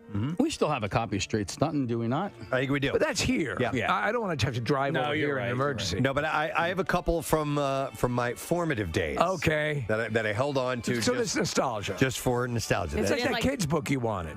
Is it in like a memory box? No. Oh, you should. It's in a wank box. Yeah. It's in my briefcase right behind me. Oh, Is it? Yeah. Well, you should keep it there. I mean, you do have a daughter. Nobody goes in there but me. Right. So Yes. yeah, exactly. That's why he always has it handcuffed to him. So the video later shows. I can show it to you if you please. guys want. The video later shows the bathroom floor littered with adult magazines. I didn't know where there was that much porn in the world, Ash can be heard saying. So they were pretty excited. This isn't the first time that he stumbled upon erotica, though. He said just a month ago in December, he found another collection while exploring an infamous building dubbed the Dildo Manor. Well, you would expect that. To Dildo Manor. All right, and there you go. That's my bizarre file. All right, You let's wanna see take a my look. porn now, Marissa. Yeah. Here, I mean, it is your birthday, so. This is very exciting. that's I right. feel like Geraldo opening up That's right. Capone's safe. I got my porn lips in here. Oh, nice. You got the whole deal. Here we go. All right, let's see what magazine will it be. Can I guess what it is? Yeah. Is it Penthouse? You had sort of an old Penthouse with one of your favorite. Well, that's what it was. Yeah. So I had it last time. I think I already showed it to Oh, you there's guys. your. But it's like next to nothing, man. But because I'm not going to keep like stacks of magazines and things like that. You just got your travel porn. I wanted one piece of porn. So this was a Penthouse 1977 desk calendar. Oh, wow. Interesting. You don't. No one knows when 1977 will come back. And so here's the actual porn. Oh, dear, yeah. For you guys, yeah. Penthouse was good. It was good. Penthouse was really good. It was a little bit more adventurous than Playboy, but not as loathsome and as disgusting as some of the others. Like Hustler. Hustler. So you had Playboy, Penthouse, and then Hustler in degrees For the cultured pervert. of super duper sexiness. So Why 77? I don't know. I think it was my uncle's. Yeah, I think he had a subscription to Penthouse. Gotcha. And I stole this. Battlestar Galactica had just debuted. And so when you found some, you had to hold on to it. You had to get it, hide it. Well, hold on to it with one hand. Well, exactly, or just lay it out on the bed. So, oh, good. Lots of disco, Bush. Absolutely, in 1977. I'd say Amazonian. Are there names on those photos? Or No. just the pictures. There weren't. There's, it has the photographers' names, but it doesn't have. They credited the photographer, but not the women. Yeah, exactly. Pat Different time. Nixon. I would imagine in the actual issue that this came from, it probably said who there was. And then I like how Penthouse though knew that a calendar would be a useful thing. And then here was something that you would get in the mail. Right. This was a little more current. This is probably like 1980s. And this was an ad for porn movies, which had lots of graphic. Yes. I mean, full on. So what you're holding there is like what I found in my neighbor's garbage can that time, Preston, when the whole notion of oral was first presented to me. Yeah. And I was thinking, wow, who would want to put their mouth there where the pee-pee is? And then this is from Gallery Magazine. And I was 18 at the time when I thought that. And this was the Girls Next Door. Oh, and that Michelle, I see it says, is one of the names. This is Michelle. And she's the girl next door, it says. So. Oh, you have an interesting collection. So that's sort of, I think that's as much pornographic as it is nostalgic. I think that's really what it is for you. That's why I hung on to it. Are you going to leave that in your will to the family? Well, somebody's got to get it. Yeah. Right? Or they could bury it with me. I don't really know. But Your shovel buddy. And then I do have a penthouse with Brie Olson because she had stopped by and gave this to us. Oh, really? Yeah, remember that? Oh, that's right. Yes. Brie Olson was here, and she had actually given us a couple of these copies, so I held on to that. So there we go. It all makes sense. Thank you for a peek into your in my porn world. Erotica. Happy birthday. Thank you. Preston's Corner. This is Preston's Porn Corner. I like that. Preston's Porner. Nipple piercing. Yeah. Piercing in general never has appealed to me. Appealed to me. I've never had a pierced Does ear, Pierre have nothing, nose. Pierre has both nipples pierced, right? I think he does. Yeah. Ooh, I didn't know that. Yeah. Wow. I have 5 in my ears. Do you really still? Yeah. Well, I mean, nipples? I got 5 nipples. I got 3 nipples in the left ear, 2 nipples in the right ear. Right. But yeah, I mean, I can stick earrings through them right now if I want to. I didn't know that. Yeah. It didn't look right. I tried. I was in alt radio and. And every time I looked in the mirror, I'm like, I don't look like an earring guy. Yeah. I had my nipple pierced. No, shut up. Are you kidding? Miss Needle Phobic? How long have we known you? We Happy birthday, Preston! Thank you. Birthday present from Kathy Romano. Birthday miracle! Revealed that she had her nipple pierced. I still don't believe smiling. She was smiling when I brought this up. She looked at me holding up her hand, meaning I have something to say, and you had this bizarre look on your face. Wow. Oh, my Look God. at Steve. Steve so can't even perplexed. speak. No, Steve doesn't know what this to do. makes sense, though, because sometimes I'll see Kathy walking around, and she'll have a kettlebell suspended from her crotch. And I'm like, what's that? Okay, so What's that attached to? And she has another piercing. let's unpack this here for a moment. Yeah. Okay, so I can explain. number one, you're deathly afraid of needles, anything that has to do with that. Number two, you're so pristine when it comes to anything that She has a perfect vagina. to do. Well, by pristine, I mean No tattoos, unblemished. and also no touching any even remotely Yucky sexual areas, naughty areas of the body. Well, he's been scarred by your mother. Let me sit down here. Okay, sit down and I'll tell you the 'Cause I wanna story. hear There's got to be a catch Casey, here. fan him. Fan him. Please. There's a catch here. There's got to be a catch. All right. How long ago? Okay, so Last week. no, let me think about this. Okay, I think it was college. Yeah, I was in college. It had to be. Somebody had to have been kidnapped, and this was the only way to get them released. Well, I was trying to think if it was after college, but it wasn't. Like a spring break thing? No, so it was in college. I had a very good friend from high school, turned stripper, she was getting things pierced. Okay. And so and by the way, she hid from me that she was a stripper for a long time. So I didn't know she was a stripper, but she was. Anyway, so she was going to get something pierced. Now, I grew up, my mom always taught me, do not get a tattoo. In 10 years, you're not going to like it. You're going to pick something today and you're never going to like it. And so that stuck with me. What she was okay with, now I don't think she knew I got my nipple pierced, but what she was okay with was piercings because you could always take them out. Right. They grow back, Yeah, so I had piercings all the way up my ear, in the cartilage, all of that. Yeah. I had my belly button pierced. And I didn't know that either. So at this point, then there was like, well, what else do I get pierced? My friend was going to get a piercing. I forget which. She was getting her nose done. I didn't want to get my nose done because I have terrible allergies. I'm like, that thing's gonna go flying when I blow my nose. So we were just there, and she was like, just do it, just do it. So she basically convinced me, and I was like, I don't know if I can do this. Was it a dude who did it? It was a guy who did it. We went to like a place we were in New Hope. It was terrible. It was an awful experience. My body rejected it. It never healed ever. It was like a massive infection. Wow. And my boyfriend at the time was he was finally like, what are you doing? Just take it out. It's not gonna, because I thought I went through all of this. Yeah. Like I had a needle go through my nipple. Like, help me here. I so I didn't want to take it out because I went through all of that. It was terrible. It was terrible pain when he did it. Afterwards, like it was awful. So I did not have it very long, and I ended up taking it out. Was the intention to get both of them done initially, and then you stopped after one? No, Just you just want to get I was one. just getting one. You and seem more like a completist. See what happened. It was a ring. It was a ring. Yeah. Ring. It was a ring. You had, but I mean, it was terrible. It was so bad. It was so infected. I had to put like a gauze pad in my bra because it was infected, and no, it was disgusting. It was awful. Yeah. So that's horrible. That's disgusting. Awful.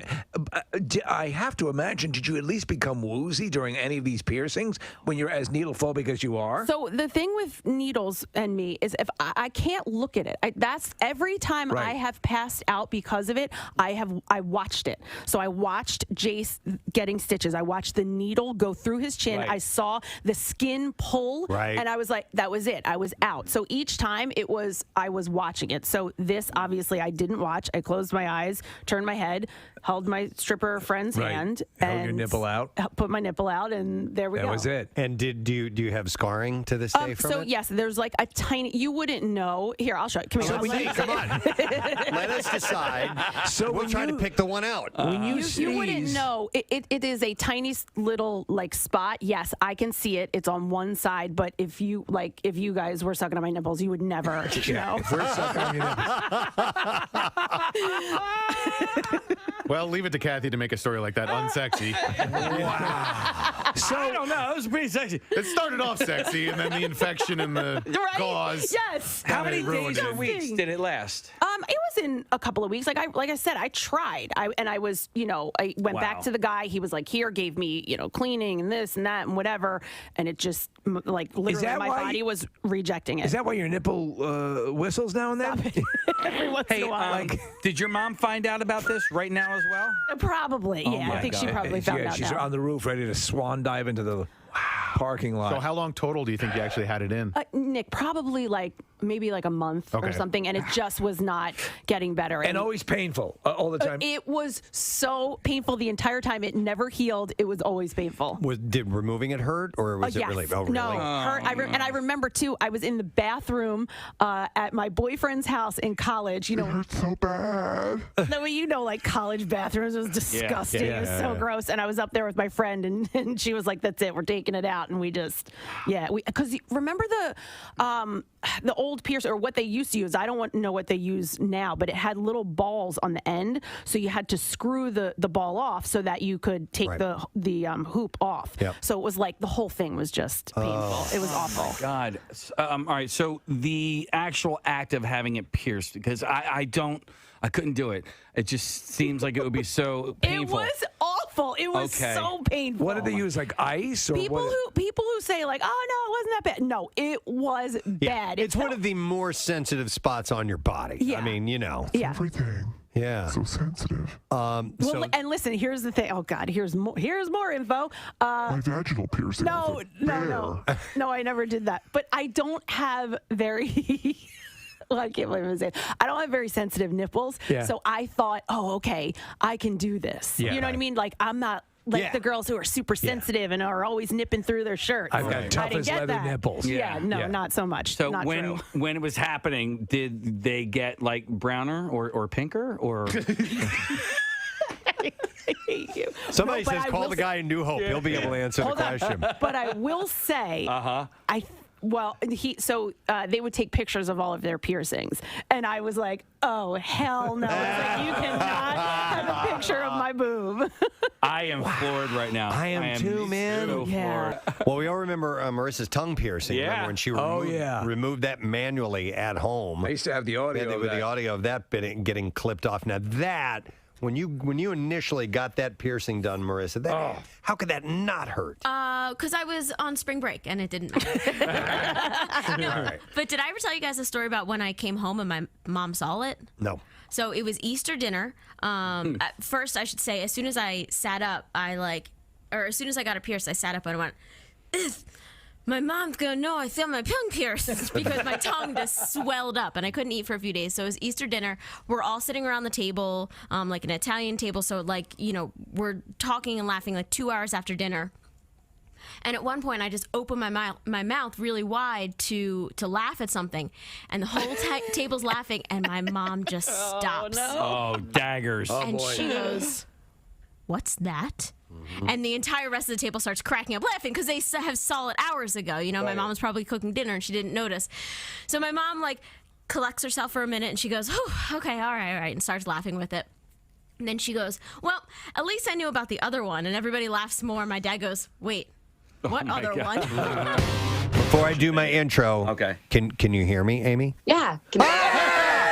She's here. Amy. Oh my God, I'm sorry. All right, well, no, it's all right. I like to always to do a nice big intro, so let me do that now. Ladies and gentlemen, from Evanescence, the same. Hi guys, what a nice intro. How are you?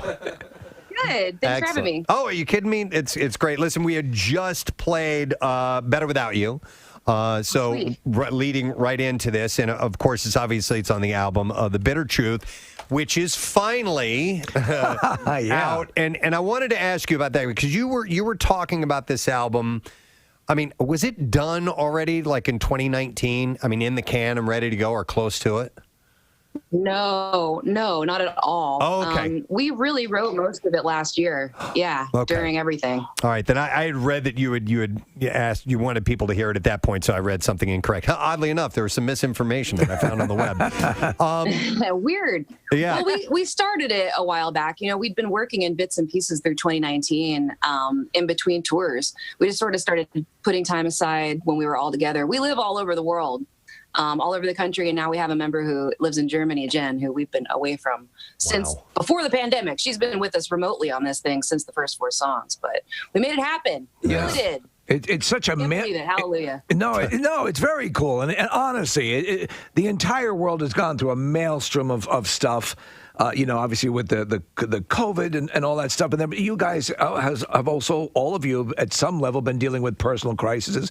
And, here you are at this end of it, releasing music into the world, connecting with people and what you love doing. Is there just a big sigh of relief now that it's out there? I can't imagine what that process is like and what you're currently experiencing.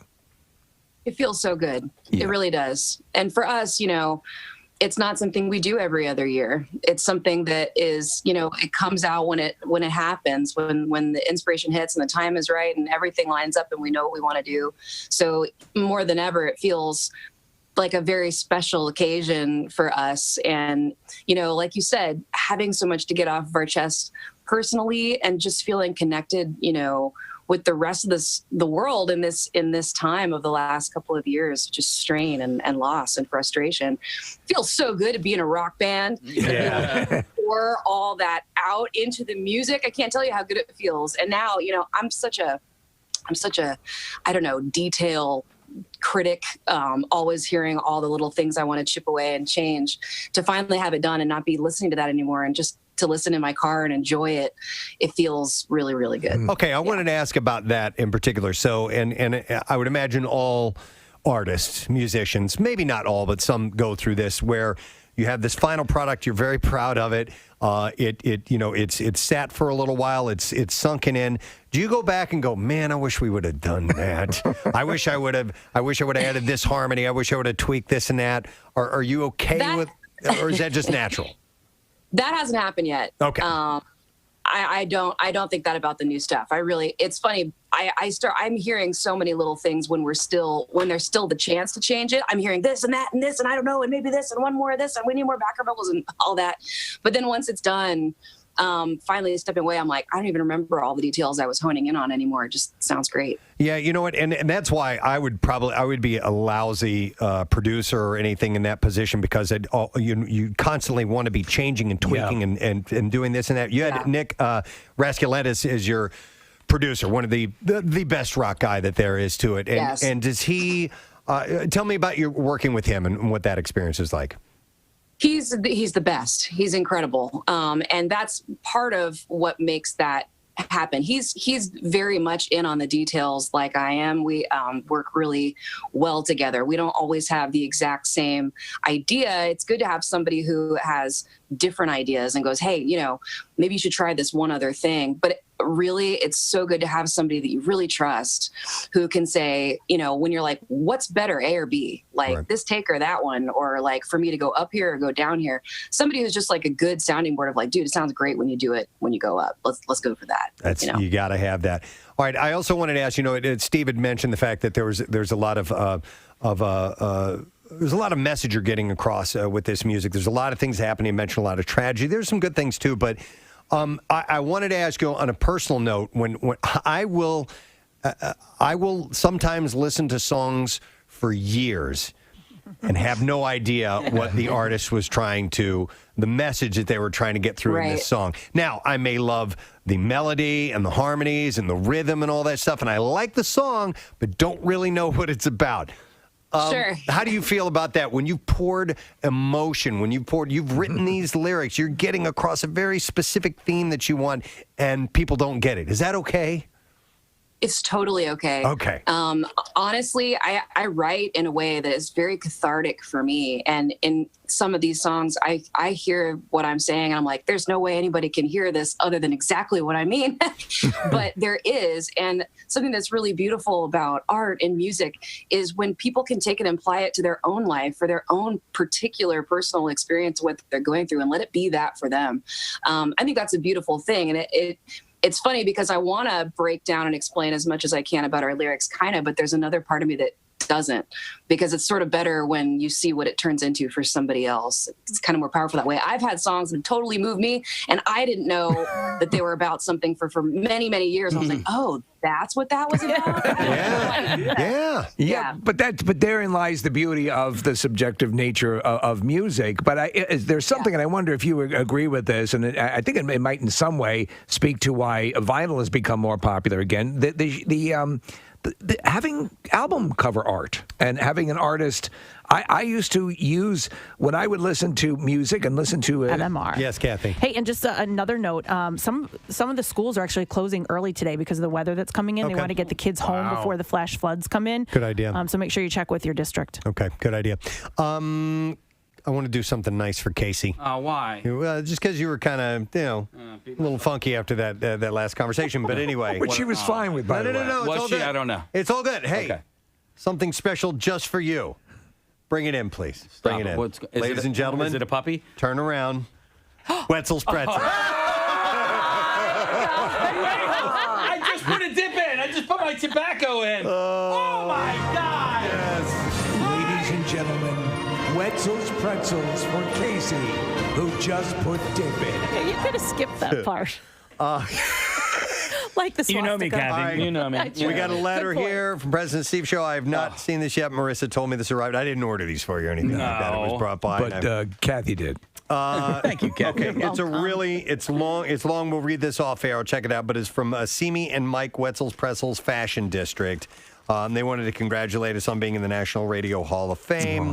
Fans of the show. And I'll read through the rest of this a little bit later on because right now I want a pretzel. Did you see the PS at the bottom? All we ask is that you never insult a lesbian comedian. All right, hang on a second. Ooh, almond crunch. I want you guys just to go original. Salted and non-salted bits. Well, the bits are just small versions of these. Yeah. So. Do they have cinnamon? They do. So this is plain. Oh, okay. So they don't have any of just the regs. So I think it says bits, B-I-T-Z. So I like bits. Mm-hmm. Ooh. I know. Are they soft? Really? They're soft bits? Oh, here we go. Are they all wetsily? They're still warm. Here, first of all. pass it down. Those are just the regs. I just need you guys. Now they just wait. Are those unsalted? I don't know what the hell he handed us. They Give them the are. salted. Oh, they're unsalted. Okay. Yes, they're I salted prefer. and What the hell? Here we go. I'll take the unsalted. I prefer them unsalted. Here, pass that to. The hell are you doing? There we go. Oh, your headphones. Ooh, pizza bites. These have want salted? What? No, Pizza bites. These have pepperoni on them and cheese. Interesting. All right, before Why you are do they on anything, Look at us. Look just at, like, We're ravenous. oh, pepperoni, cheese. Which ones you got, Kath? Nick, you can't have any. Come on. You guys need to talk because we're eating over here. This is actually very Well, good. so are we. No, you're not. They do use a little bit of butter. yeah. But a little bit, not a lot, like other companies. Not like that slut Annie. By the way, she declined to come on our show. Well, it's because I I didn't know she was still alive. So what do you do with people you don't know are still alive? You call them a slut. I want to focus on Wetzel's Pretzels, who sent us all this stuff, by the way. So thank you very much. That's fantastic. These are outstanding. I'm having the one with pepperoni on it, which I think is an excellent compliment. These are excellent. I have to say, Casey, and so is the bits their most sold iteration? See, there's cinnamon bits here. Right here, Preston. Yeah. Thank you. Yeah, you should go for those. Now, almond crunch? What the F are you talking about? What's in this bag? This is just dips. Dips? Oh, there's dip? Yeah, dips. I like a good dip. Are you saying there's dips for your bits? Caramel. Dips for your bits? That's like probably a sweet cream cheese. Which one's this one? Cinnamon? Jalapeno cheese. I like the almond. Steve, did you try the cinnamon? I have one right here. Okay. He didn't get to it yet. No. Oh, that's your dessert? Give him a minute. Okay. Normally, I wouldn't sit here and I was starving, man. I wanted something. So, Well, that helps. you're eating in honor of Chet. Mm-hmm. Yeah. Thank you, Chet. Chet at Steven Singer Jewelers. Nick, you weren't in here for that, were you? Okay. Chet works at Stevens. Yeah. You're supposed to call and ask for Chet. We'll play the audio back It's for hard you. to explain how that ended up being the call to action. But It said call, chat, text, or Zoom, and I said call Chet. And ask him to chat. And ask him to chat or Zoom. Thank you, Wetzel's Pretzels. Yes! Yay! So we good. have to do the bizarre file. We got. Yes. You want to add something? Oh, go ahead. all right, no, I have my cinnamon pretzel here. Have a bite. I'll do the sponsor. WMMR presents Preston and Steve's Bizarre File. Wow, those are good. Brought to you by Dunkin', the official coffee of the Preston and Steve Show. Like a dumbass, I took a bite right before I did that. Well, hang on a second. What? I thought, while you chew, I thought that Wetzel's Pretzels was just a silly name because Wetzel rhymes with pretzel. Mm-hmm. The founder's name actually was Rick Wetzel. Oh, wow. How about that? I knew a guy named John Wetzel in high school. Yeah. Did he do anything? He was a dick. Oh. So screw that guy. Yeah, screw that guy. Hopefully you're not not this related guy. to him. There's a newer, Related to better him. Wetzel in town. Yeah, Rick Wetzel. All right, here we go. We're going to start with this. There's good news and bad news in northern Minnesota as fire crews battle the Greenwood fire. The good news is rain and humidity have helped firefighters keep the blaze at a little more than 40 square miles for several days in a row. It remains at 14% contained. The bad news is that an outpouring of public support has unintended consequences. According to the information officer, Larry Bickle, he said, we're getting swamped with donations, and we've had bears coming into the camps, and they can actually open up some of the doors. Oh, wow. Donations, including perishable food, have taken the crew's storage space. Some donations have had to be stored out in the open on pallets, attracting unwanted attention from bears. Officials said that crews have already seen 2 instances of bear damage. Wait, give me your credit card here. Give it to me, all right? Oh, you're going to jimmy the lock open? To help logistics staff focus. Give me your credit card. On the fight against the fire, forest officials have asked the public to direct donations to places that can handle them, like volunteer fire departments. It's a nightmare, all this stuff happening. And then bears coming inside. Add that onto it. When a naked man was spotted Sunday running through Lowe's Home Improvement, witnesses called police. Kelvin Lamont Cooper III was arrested Sunday and charged with indecent exposure. When officers arrived, they reported finding the man standing outside at a flower display wearing only a towel to cover himself. And he told officers he thought he was being followed by people who were threatening to kill him. The man told police he was hiding behind a post when he heard his pants begin to beep and thought someone had planted a bomb in his clothes. Yeah, man, it's real. So he removed all his clothing. Yo, bomb in the pants gag. When employees saw the naked man, they gave him a towel to cover himself. Police asked the man to dress, but he said that he would not because he was afraid that his clothes would explode. Would you put on clothes you were afraid were going to explode? No, I wouldn't. Officers had to take him to the hospital for medical clearance before he was booked into the county jail. All right, with the help of a couple of men in Canada, a moose is now moving freely in the bush. Okay. Why don't you forget the moose for a moment? Never gets old. Last Wednesday, a friend had to call prospectors Maurice Valerie and Pat Graba to come out to the bush where a male moose had become stuck in the mud. I will come out to your bush. Before attempting... Why don't you forget the moose for a moment. Before attempting the rescue, the men had tried contacting the Ministry of Natural Resources and Forestry, but no one responded.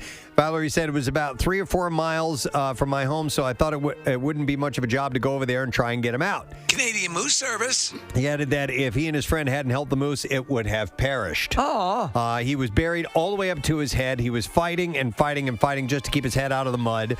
Valerie said that if the moose had been female, they likely would not have been able to help because the two men had to attach straps around the animal's antlers to be able to pull it out successfully. He said, I was hoping to try and go around his stomach and try to get him out, but it was in too deep and there was no way I could have jumped in there, so the only option I had was to go around his horns. They used the strength from an Argo ATV to pull the heavy animal out of the mud using the straps. When the moose was finally pulled out of the mud, Valerie said that it was lying on its side to try to catch his breath, but then suddenly got up and quickly ran off. That's great. He said he scared me, so I ran away, and he was stuck with one of the straps. Don't run, bro. You did me a solid. Hanging there from his antlers. He's grateful. He believed the hole was once a ditch along an old concession road, which had been covered in mud. So, cover that ditch. Yeah. Because I am simultaneously, you know that they kill people and they'll stomp them to death, but they're just magnificent. Oh, they are magnificent creatures. But I do wish animals had a little bit of gratitude when they have been saved. I've seen it time and time again. I saw this They cougar. should really be respectful. They really should, Kathy. Thank you. So selfish sometimes. All right, and there you go. That's what I have in the bizarre file. We need to take a break. We will come back in a moment, and we'll test you with the lesson question. We'll get to trash and music news as well. Stay put. Preston and Steve on 93.3 WMMR. To an album, an actual Preston and record. Steve. I would look at the art, and a lot of times you had additional messages being conveyed through that. Yes. Is that something you remember fondly? And yeah, that's a cool thing, right? We don't have that anymore, Yes. really. Yeah. That's always. Yeah, we do. I do that. Yeah, I know you do. Yeah.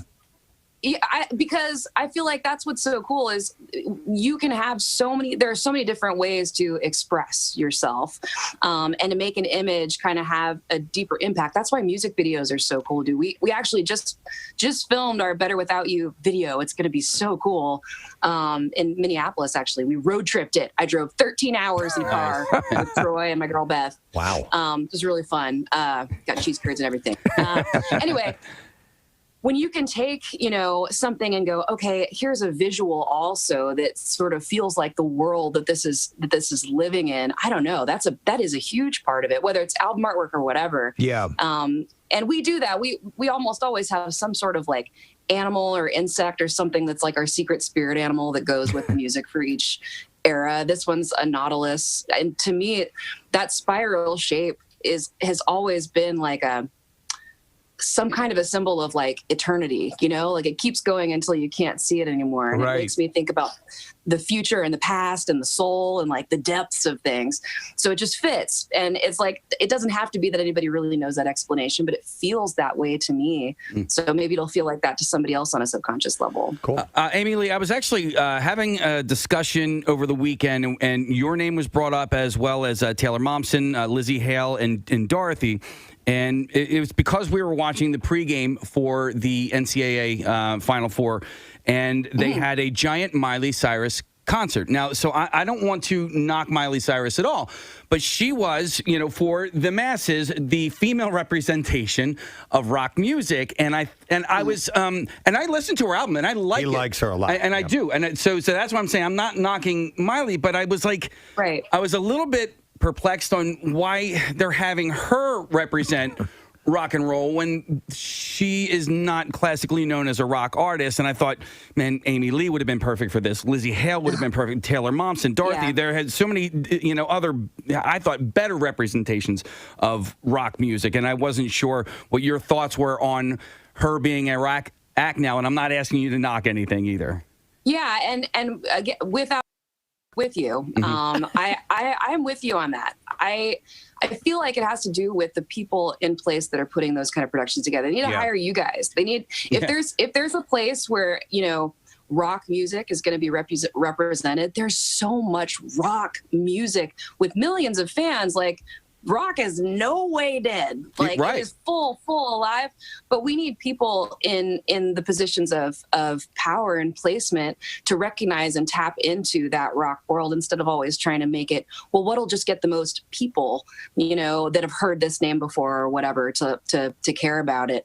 That just feels a little bit like a manufactured, business really. move, a corporate move. Yeah, no, that's it's like, how do exactly we it. get the numbers. Yeah. That's always frustrating. It's cool to be the underdog, but Right. at the same time, it's like, well, rock is real. There are people out there that like it. Give it a chance for sure. Yeah, but my wife did bring up the point that she is, she's a different name out there, and so maybe she is going to be that entree, right? Maybe somebody's going to watch her, listen to her, and go, well, hang on a second, I like this style of music. And maybe somebody... Take a deeper dive. Maybe somebody who wouldn't have known about Evanescence is now all of a sudden introduced as a result of that. I was like, okay, well, that's a healthy perspective, I guess. Yeah, totally. And Casey brought up all the great female rockers that are out there now, and I always kind of think of you as you, for me and for us, I think here represented the turn where we were like, we had obviously legendary voices in rock, but you represented this next wave that I think is still going on. You were the flashpoint, I think, and it seems like your contemporaries, and I've read interviews with all of them where they cite you as that step-off point. That has to come with a bit of pride. That's really cool.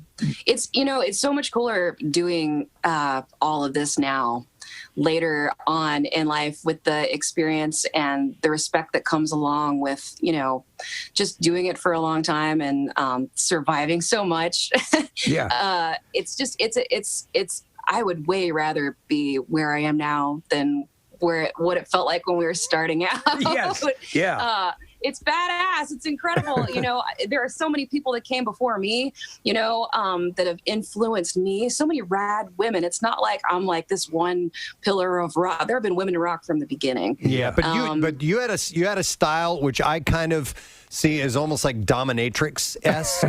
And let me explain, because they incorporate pleasure and pain. Yeah. And so the instrumentation is the pain and your voice is the pleasure. You have this smoothness about you, and then there's that raw edge of the music that go together. So, I mean, contrast. Yeah. Contrast. So, on a visual, audio, whatever level, I like to hear two really different things coming together to make that beautiful swirl. And as I want to be the first one who has ever called you a dominatrix before. Has anybody ever done that? Oh, you're not the first.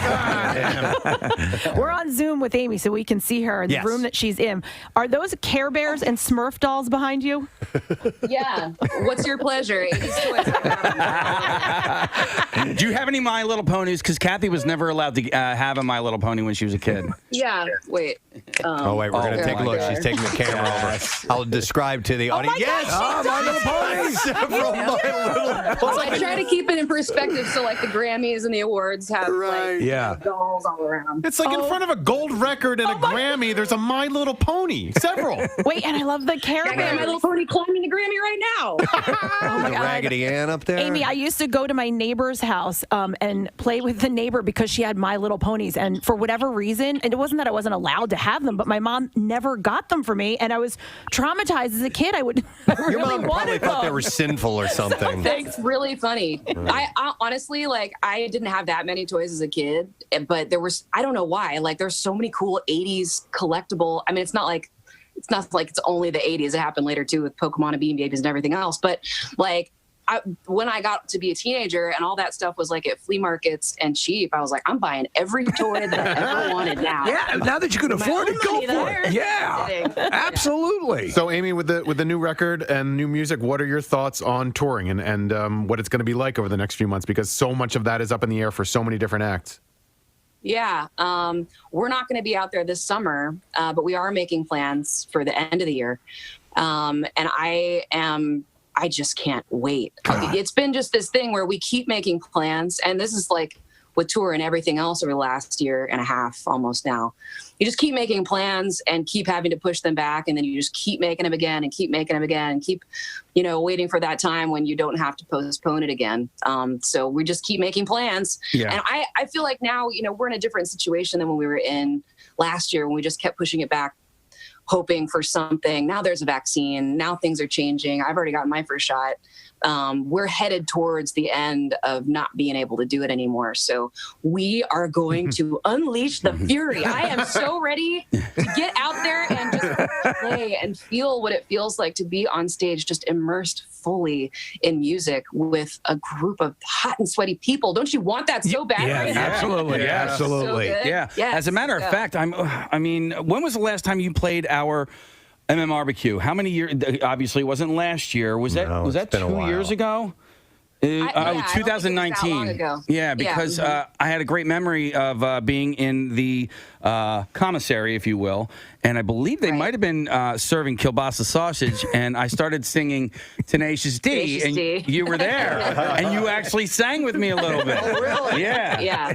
Your butt cheeks is warm. Yes. That was our road trip music. We were just on that road trip. It was all Tenacious D, That's awesome. all of it.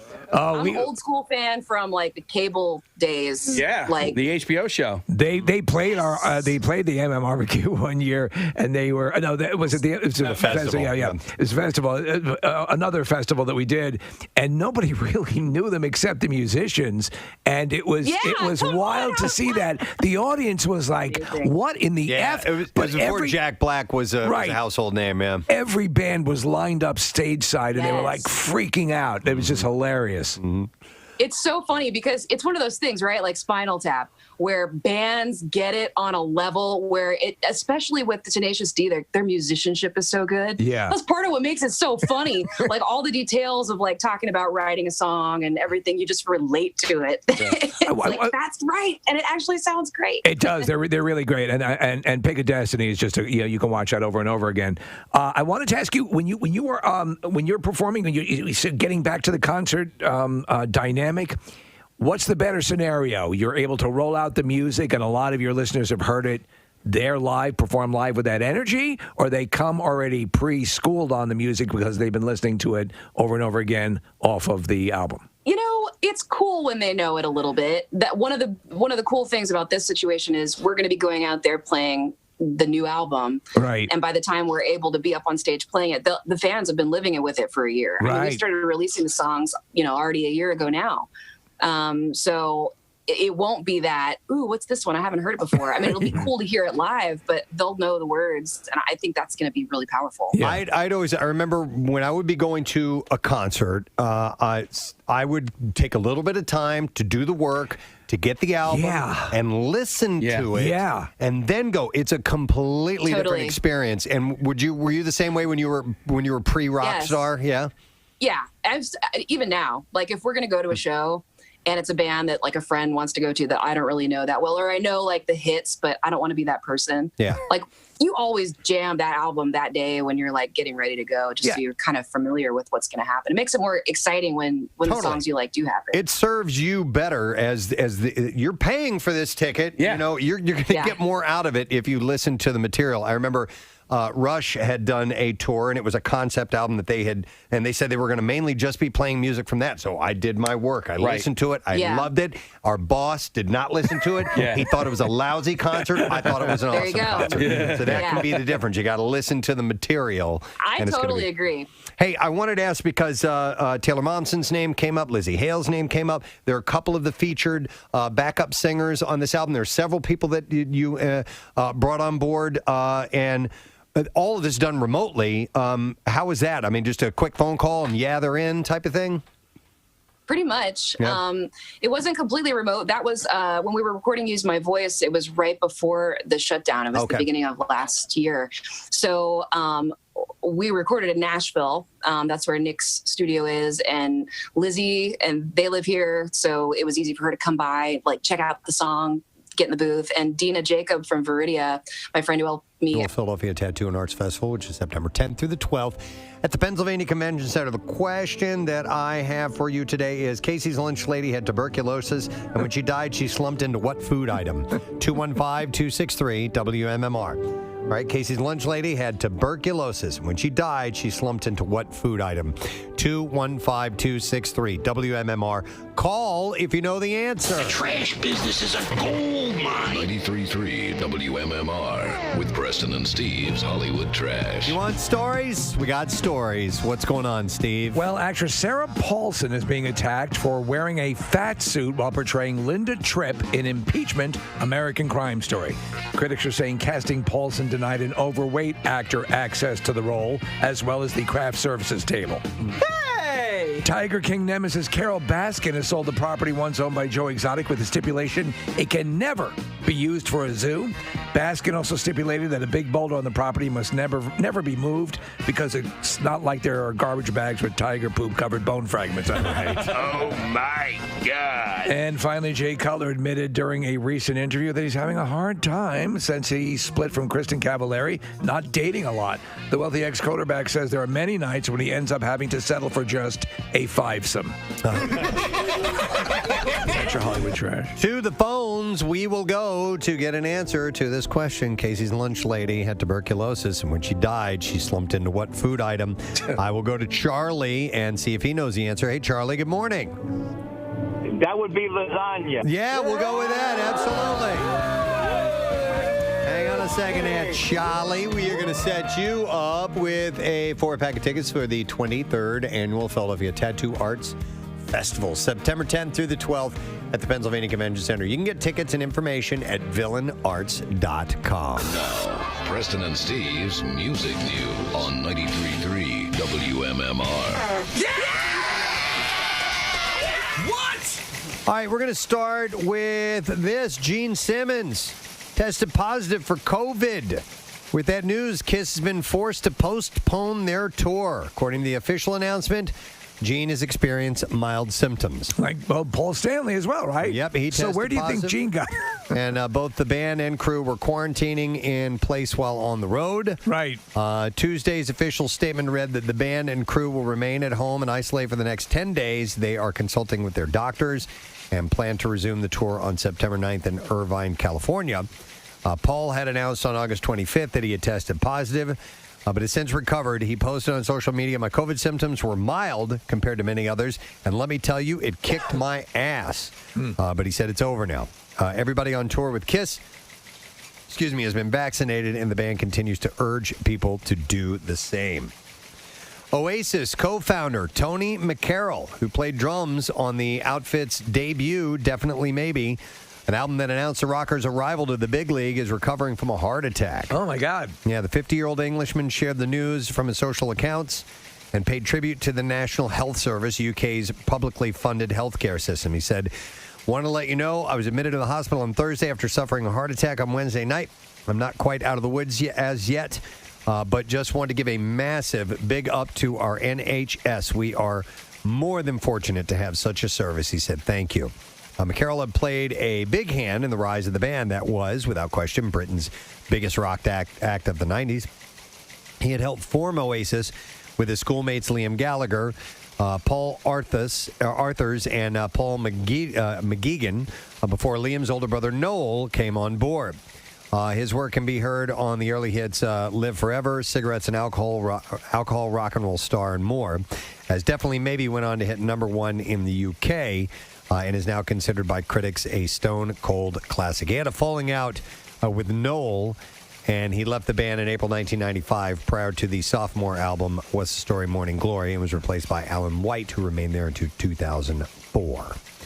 So hopefully he's going to be okay. Yeah, 50's young. Let's see here. David Lee Roth was offered the opening slot of Motley Crue's The Stadium Tour, but he passed on the gig. Nikki Sixx told the Los Angeles Times that Roth told him, "I don't open for the bands that I influenced." In October of 2019, Roth had said in an interview about Van Halen's influence on other bands, he said, "Hair bands were the imitations of Van Halen. Said, yeah, it's true. And spandex was what they came up with as something visual. I started off in leather with the same haircut that Bono and Bruce Springsteen and the guys in Metallica had. Van Halen was a 70s band. We started off in 1972, and our first 2 albums were in the 70s. We sold our first 10 million records before the 70s were over. We spawned a whole lot of imitators who resorted to gimmickry and trade crap. It's easier to imitate a haircut and a kind of pants and to exhibit bad behavior. Dave accepted the gig as the opening act for the February-March 2020 North American leg of the Kiss Farewell Tour, but was not on the bill at the rescheduled Kiss shows, which kicked off last month. That tour, of course, is postponed because of the story I just told you a little while ago. Because of the COVID, correct? That is correct, yeah. I don't feel quite right. The stadium tour featuring Motley Crue, Poison, and Joan Jett and the Blackhearts has been pushed to next year due to the ongoing pandemic. And speaking of cancellations and postponements, this weekend's Bonnaroo. Lizzo was set to make history as the festival's first ever female headliner. Instead, due to heavy rains from Hurricane Ida flooding the Fest's Manchester, Tennessee grounds, the 2021 event was canceled yesterday. Oh, yeah. And the weekend's scheduled performers are lamenting the loss on social media. Lizzo wrote on Instagram, honored to be your first female headliner. Take care of yourselves, everyone who is in the path of the storm, safety first, she wrote. Run the Jewels, Jason Isbell, Incubus, and more also shared their disappointment on social media. Bonnaroo has not hosted a festival since 2019, with the coronavirus pandemic forcing organizers to pull the plug in 2020 as well. And that's what I have in music news for you. We have a lesson question prize. We need a lesson question caller. So, Kathy, what number is that going to be? 21. All right, let's get the 21st caller at 215-263-WMMR. You need to know the secret text word in order to win. We got a Quiet Place Part 2 we're going to set you up with. If you get it right, we'll get a random texter on top of that, which we'll choose during the commercial break and come back with all of that. We'll be back in a moment. Preston. Actually write a little bit of the song. She could come in. She lives here. So we did that. But also I just texted and called a couple friends and was like, I don't know, you want to lay a vocal down on this? And everybody said yes. And awesome. Really cool. You guys all have your own style and all shine in your own ways. But when you're watching Lizzie, do you kind of sit there and go, a little less? Don't destroy me on this. Her voice is I hear so Lizzie, powerful. I'm like, turn that girl up. That's so cool that you guys all live out there. That's just one of those cities that I need to get to. Are you in Nashville? Yeah, I am now. Wow. I was in Brooklyn for 13 years. It's weird. It's different, but it's good. We're closer to my parents here. Hey, I wanted to listen. I don't know if you have the details, and if you do, if you're allowed to give them out or not. But you are going to be announcing a streaming concert next month. Can you talk about that right now or no? I don't know. I haven't talked about it yet because I didn't think I was supposed to, but you just spilled beans. Yeah, feel free to get in trouble because of us. Yeah. Nobody's listening. We're working on it. We're just now talking about the set list. So we are doing something. Yes. Okay. I've watched a lot of streaming concerts over the last year, and it is, there's some really, really great things. I'm a huge Fish fan, and Trey Anastasio did a run of shows at the Beacon, and what they did, which I thought was really, really cool, is they performed towards the back of the stage, right? And so and then they lit up all the seats behind them. Are you talking just visuals alone? Because obviously the music's going to speak for itself, but the visuals alone, I thought that was a really cool visual. That is really cool. That's a good idea. Hey, we still have to figure out what we're going to do exactly. When you're putting the set list together, what's most important, opener or closer to you? What do you think? That is a difficult question. Yeah. The opener is really important. I'm tempted to say the closer, but honestly, the way you start the show really sets up the whole energy of the night. If you come in strong, that is going to just get everybody to buy into everything else you're about to do. So I think starting is really important, but ending's important too, because whatever you end with, that's what's going to be in everybody's head for the rest of the night. I saw a Cheap Trick one time, and they opened with, I want you to want me. And we were like, what?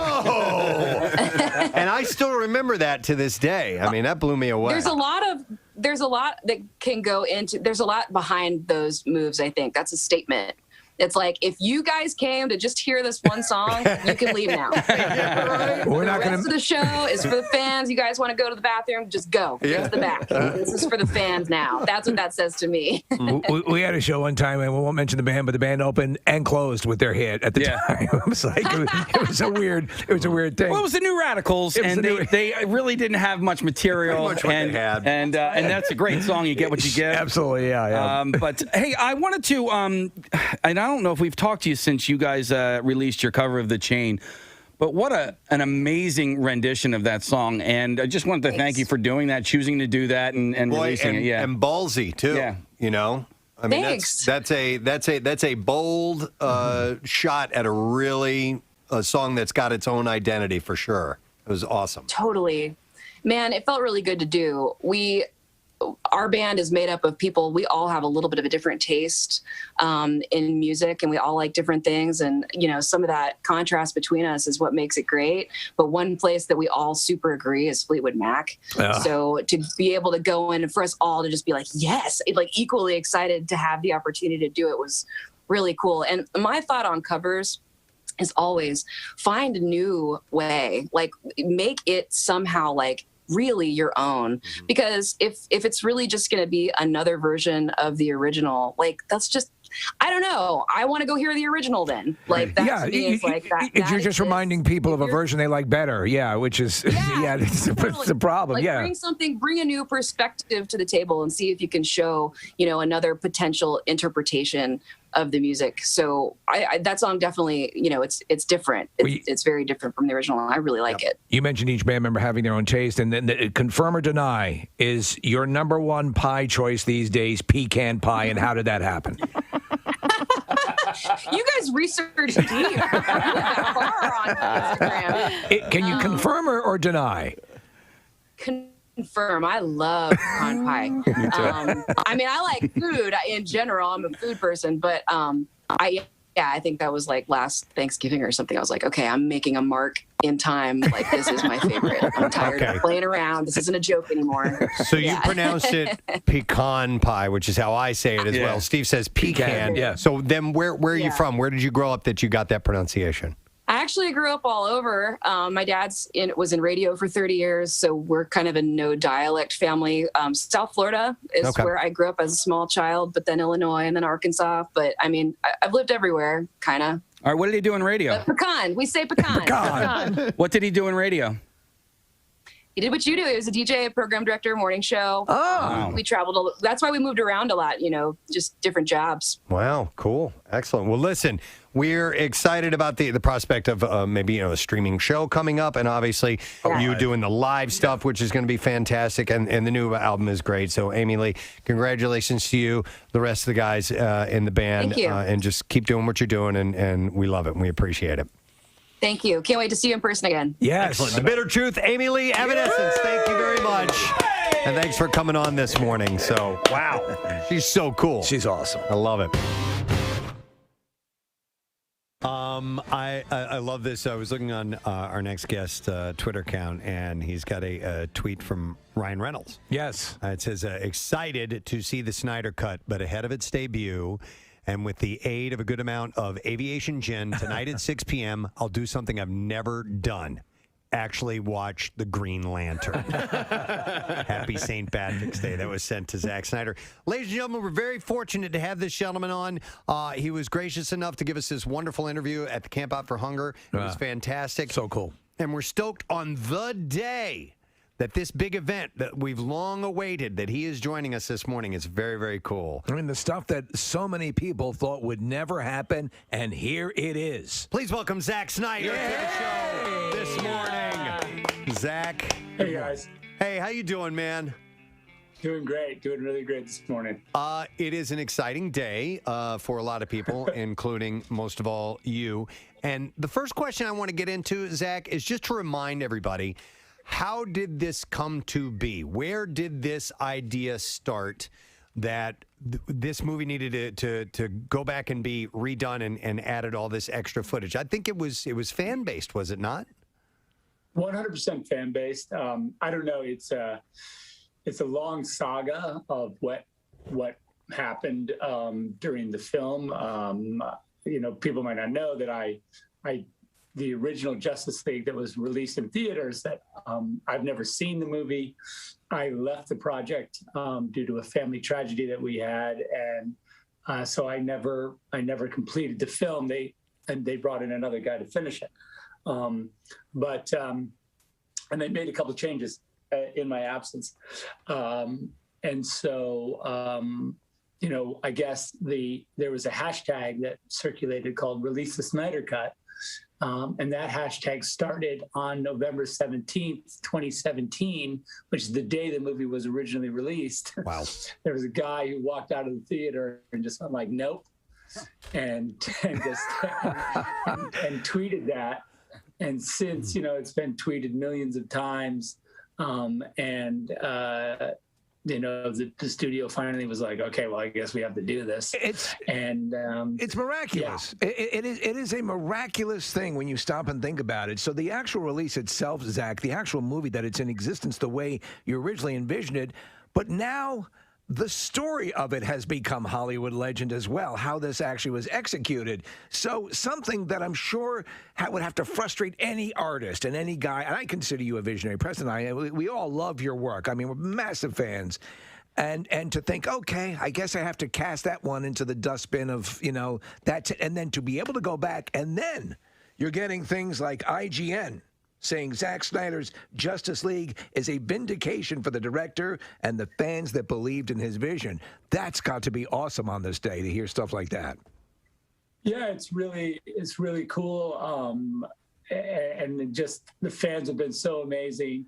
Our big cause is suicide prevention and mental health awareness. And, the fans have raised now $600,000 just, in the little fan community, because every time they did an activation, like if they bought a billboard, half the money would go to AFSP and the other half of the money would be like a billboard, or like whatever they do, half of the money goes to, AFSP and, for suicide prevention and mental health awareness.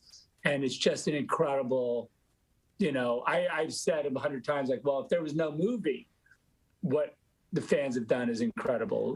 What is our secret text word, sir? Whisper. That's correct, my man. Mike, you got it right. Hang on a second. You just won yourself a chance. Well, not a chance. You just won yourself a download of A Quiet Place.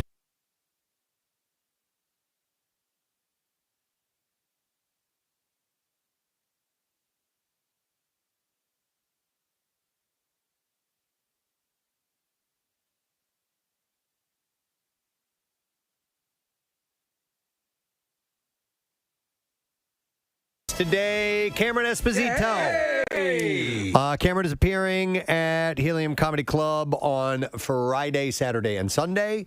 You can check the show times and so forth at heliumcomedy.com and get your tickets. She loves Philadelphia. Yes. And was very cool to talk to. So if you get a chance, you're looking for some comedy this weekend, head out. And the weather's going to be good, which is a great thing.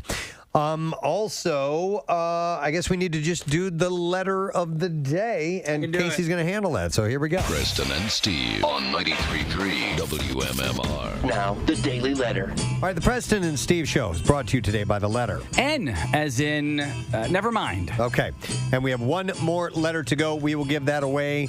Give the letter out tomorrow, and then give the prize away tomorrow, which, by the way, pair of tickets to see Guns N' Roses. They are going to be performing at the Hard Rock Live at Estes Arena inside the Hard Rock Hotel and Casino Atlantic City, Sunday, September 12th. We'll also give you a hotel room for the night. It's the closest so you're going to get to seeing them in a club-sized venue. So tickets for the September 12th show are on sale now, and you can get information at Hard Rock Hotel, AtlanticCity.com. I'm going to thank you to Wetzel's Pretzels. Man, really good. This morning, the husband. Too good. And wife team that sent over that little package were Simi and Mike.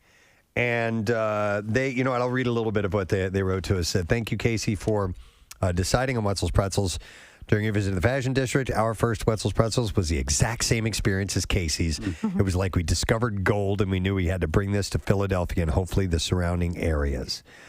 So this is their first business venture together, they said. Oh, good for them. So they are excited to bring them to you. And we thank you guys for sending over all those pretzels. Yeah. Yummy. Nice. Let me thank our sponsors. Preston and Steve Show brought to you today by Dunkin', the official coffee of the Preston and Steve Show. Also by Sequoia Outback's end-of-season showroom sale, Route 309 in Hatfield, or at decksupplies.com. Tomorrow on this program, comedian Godfrey will be joining us.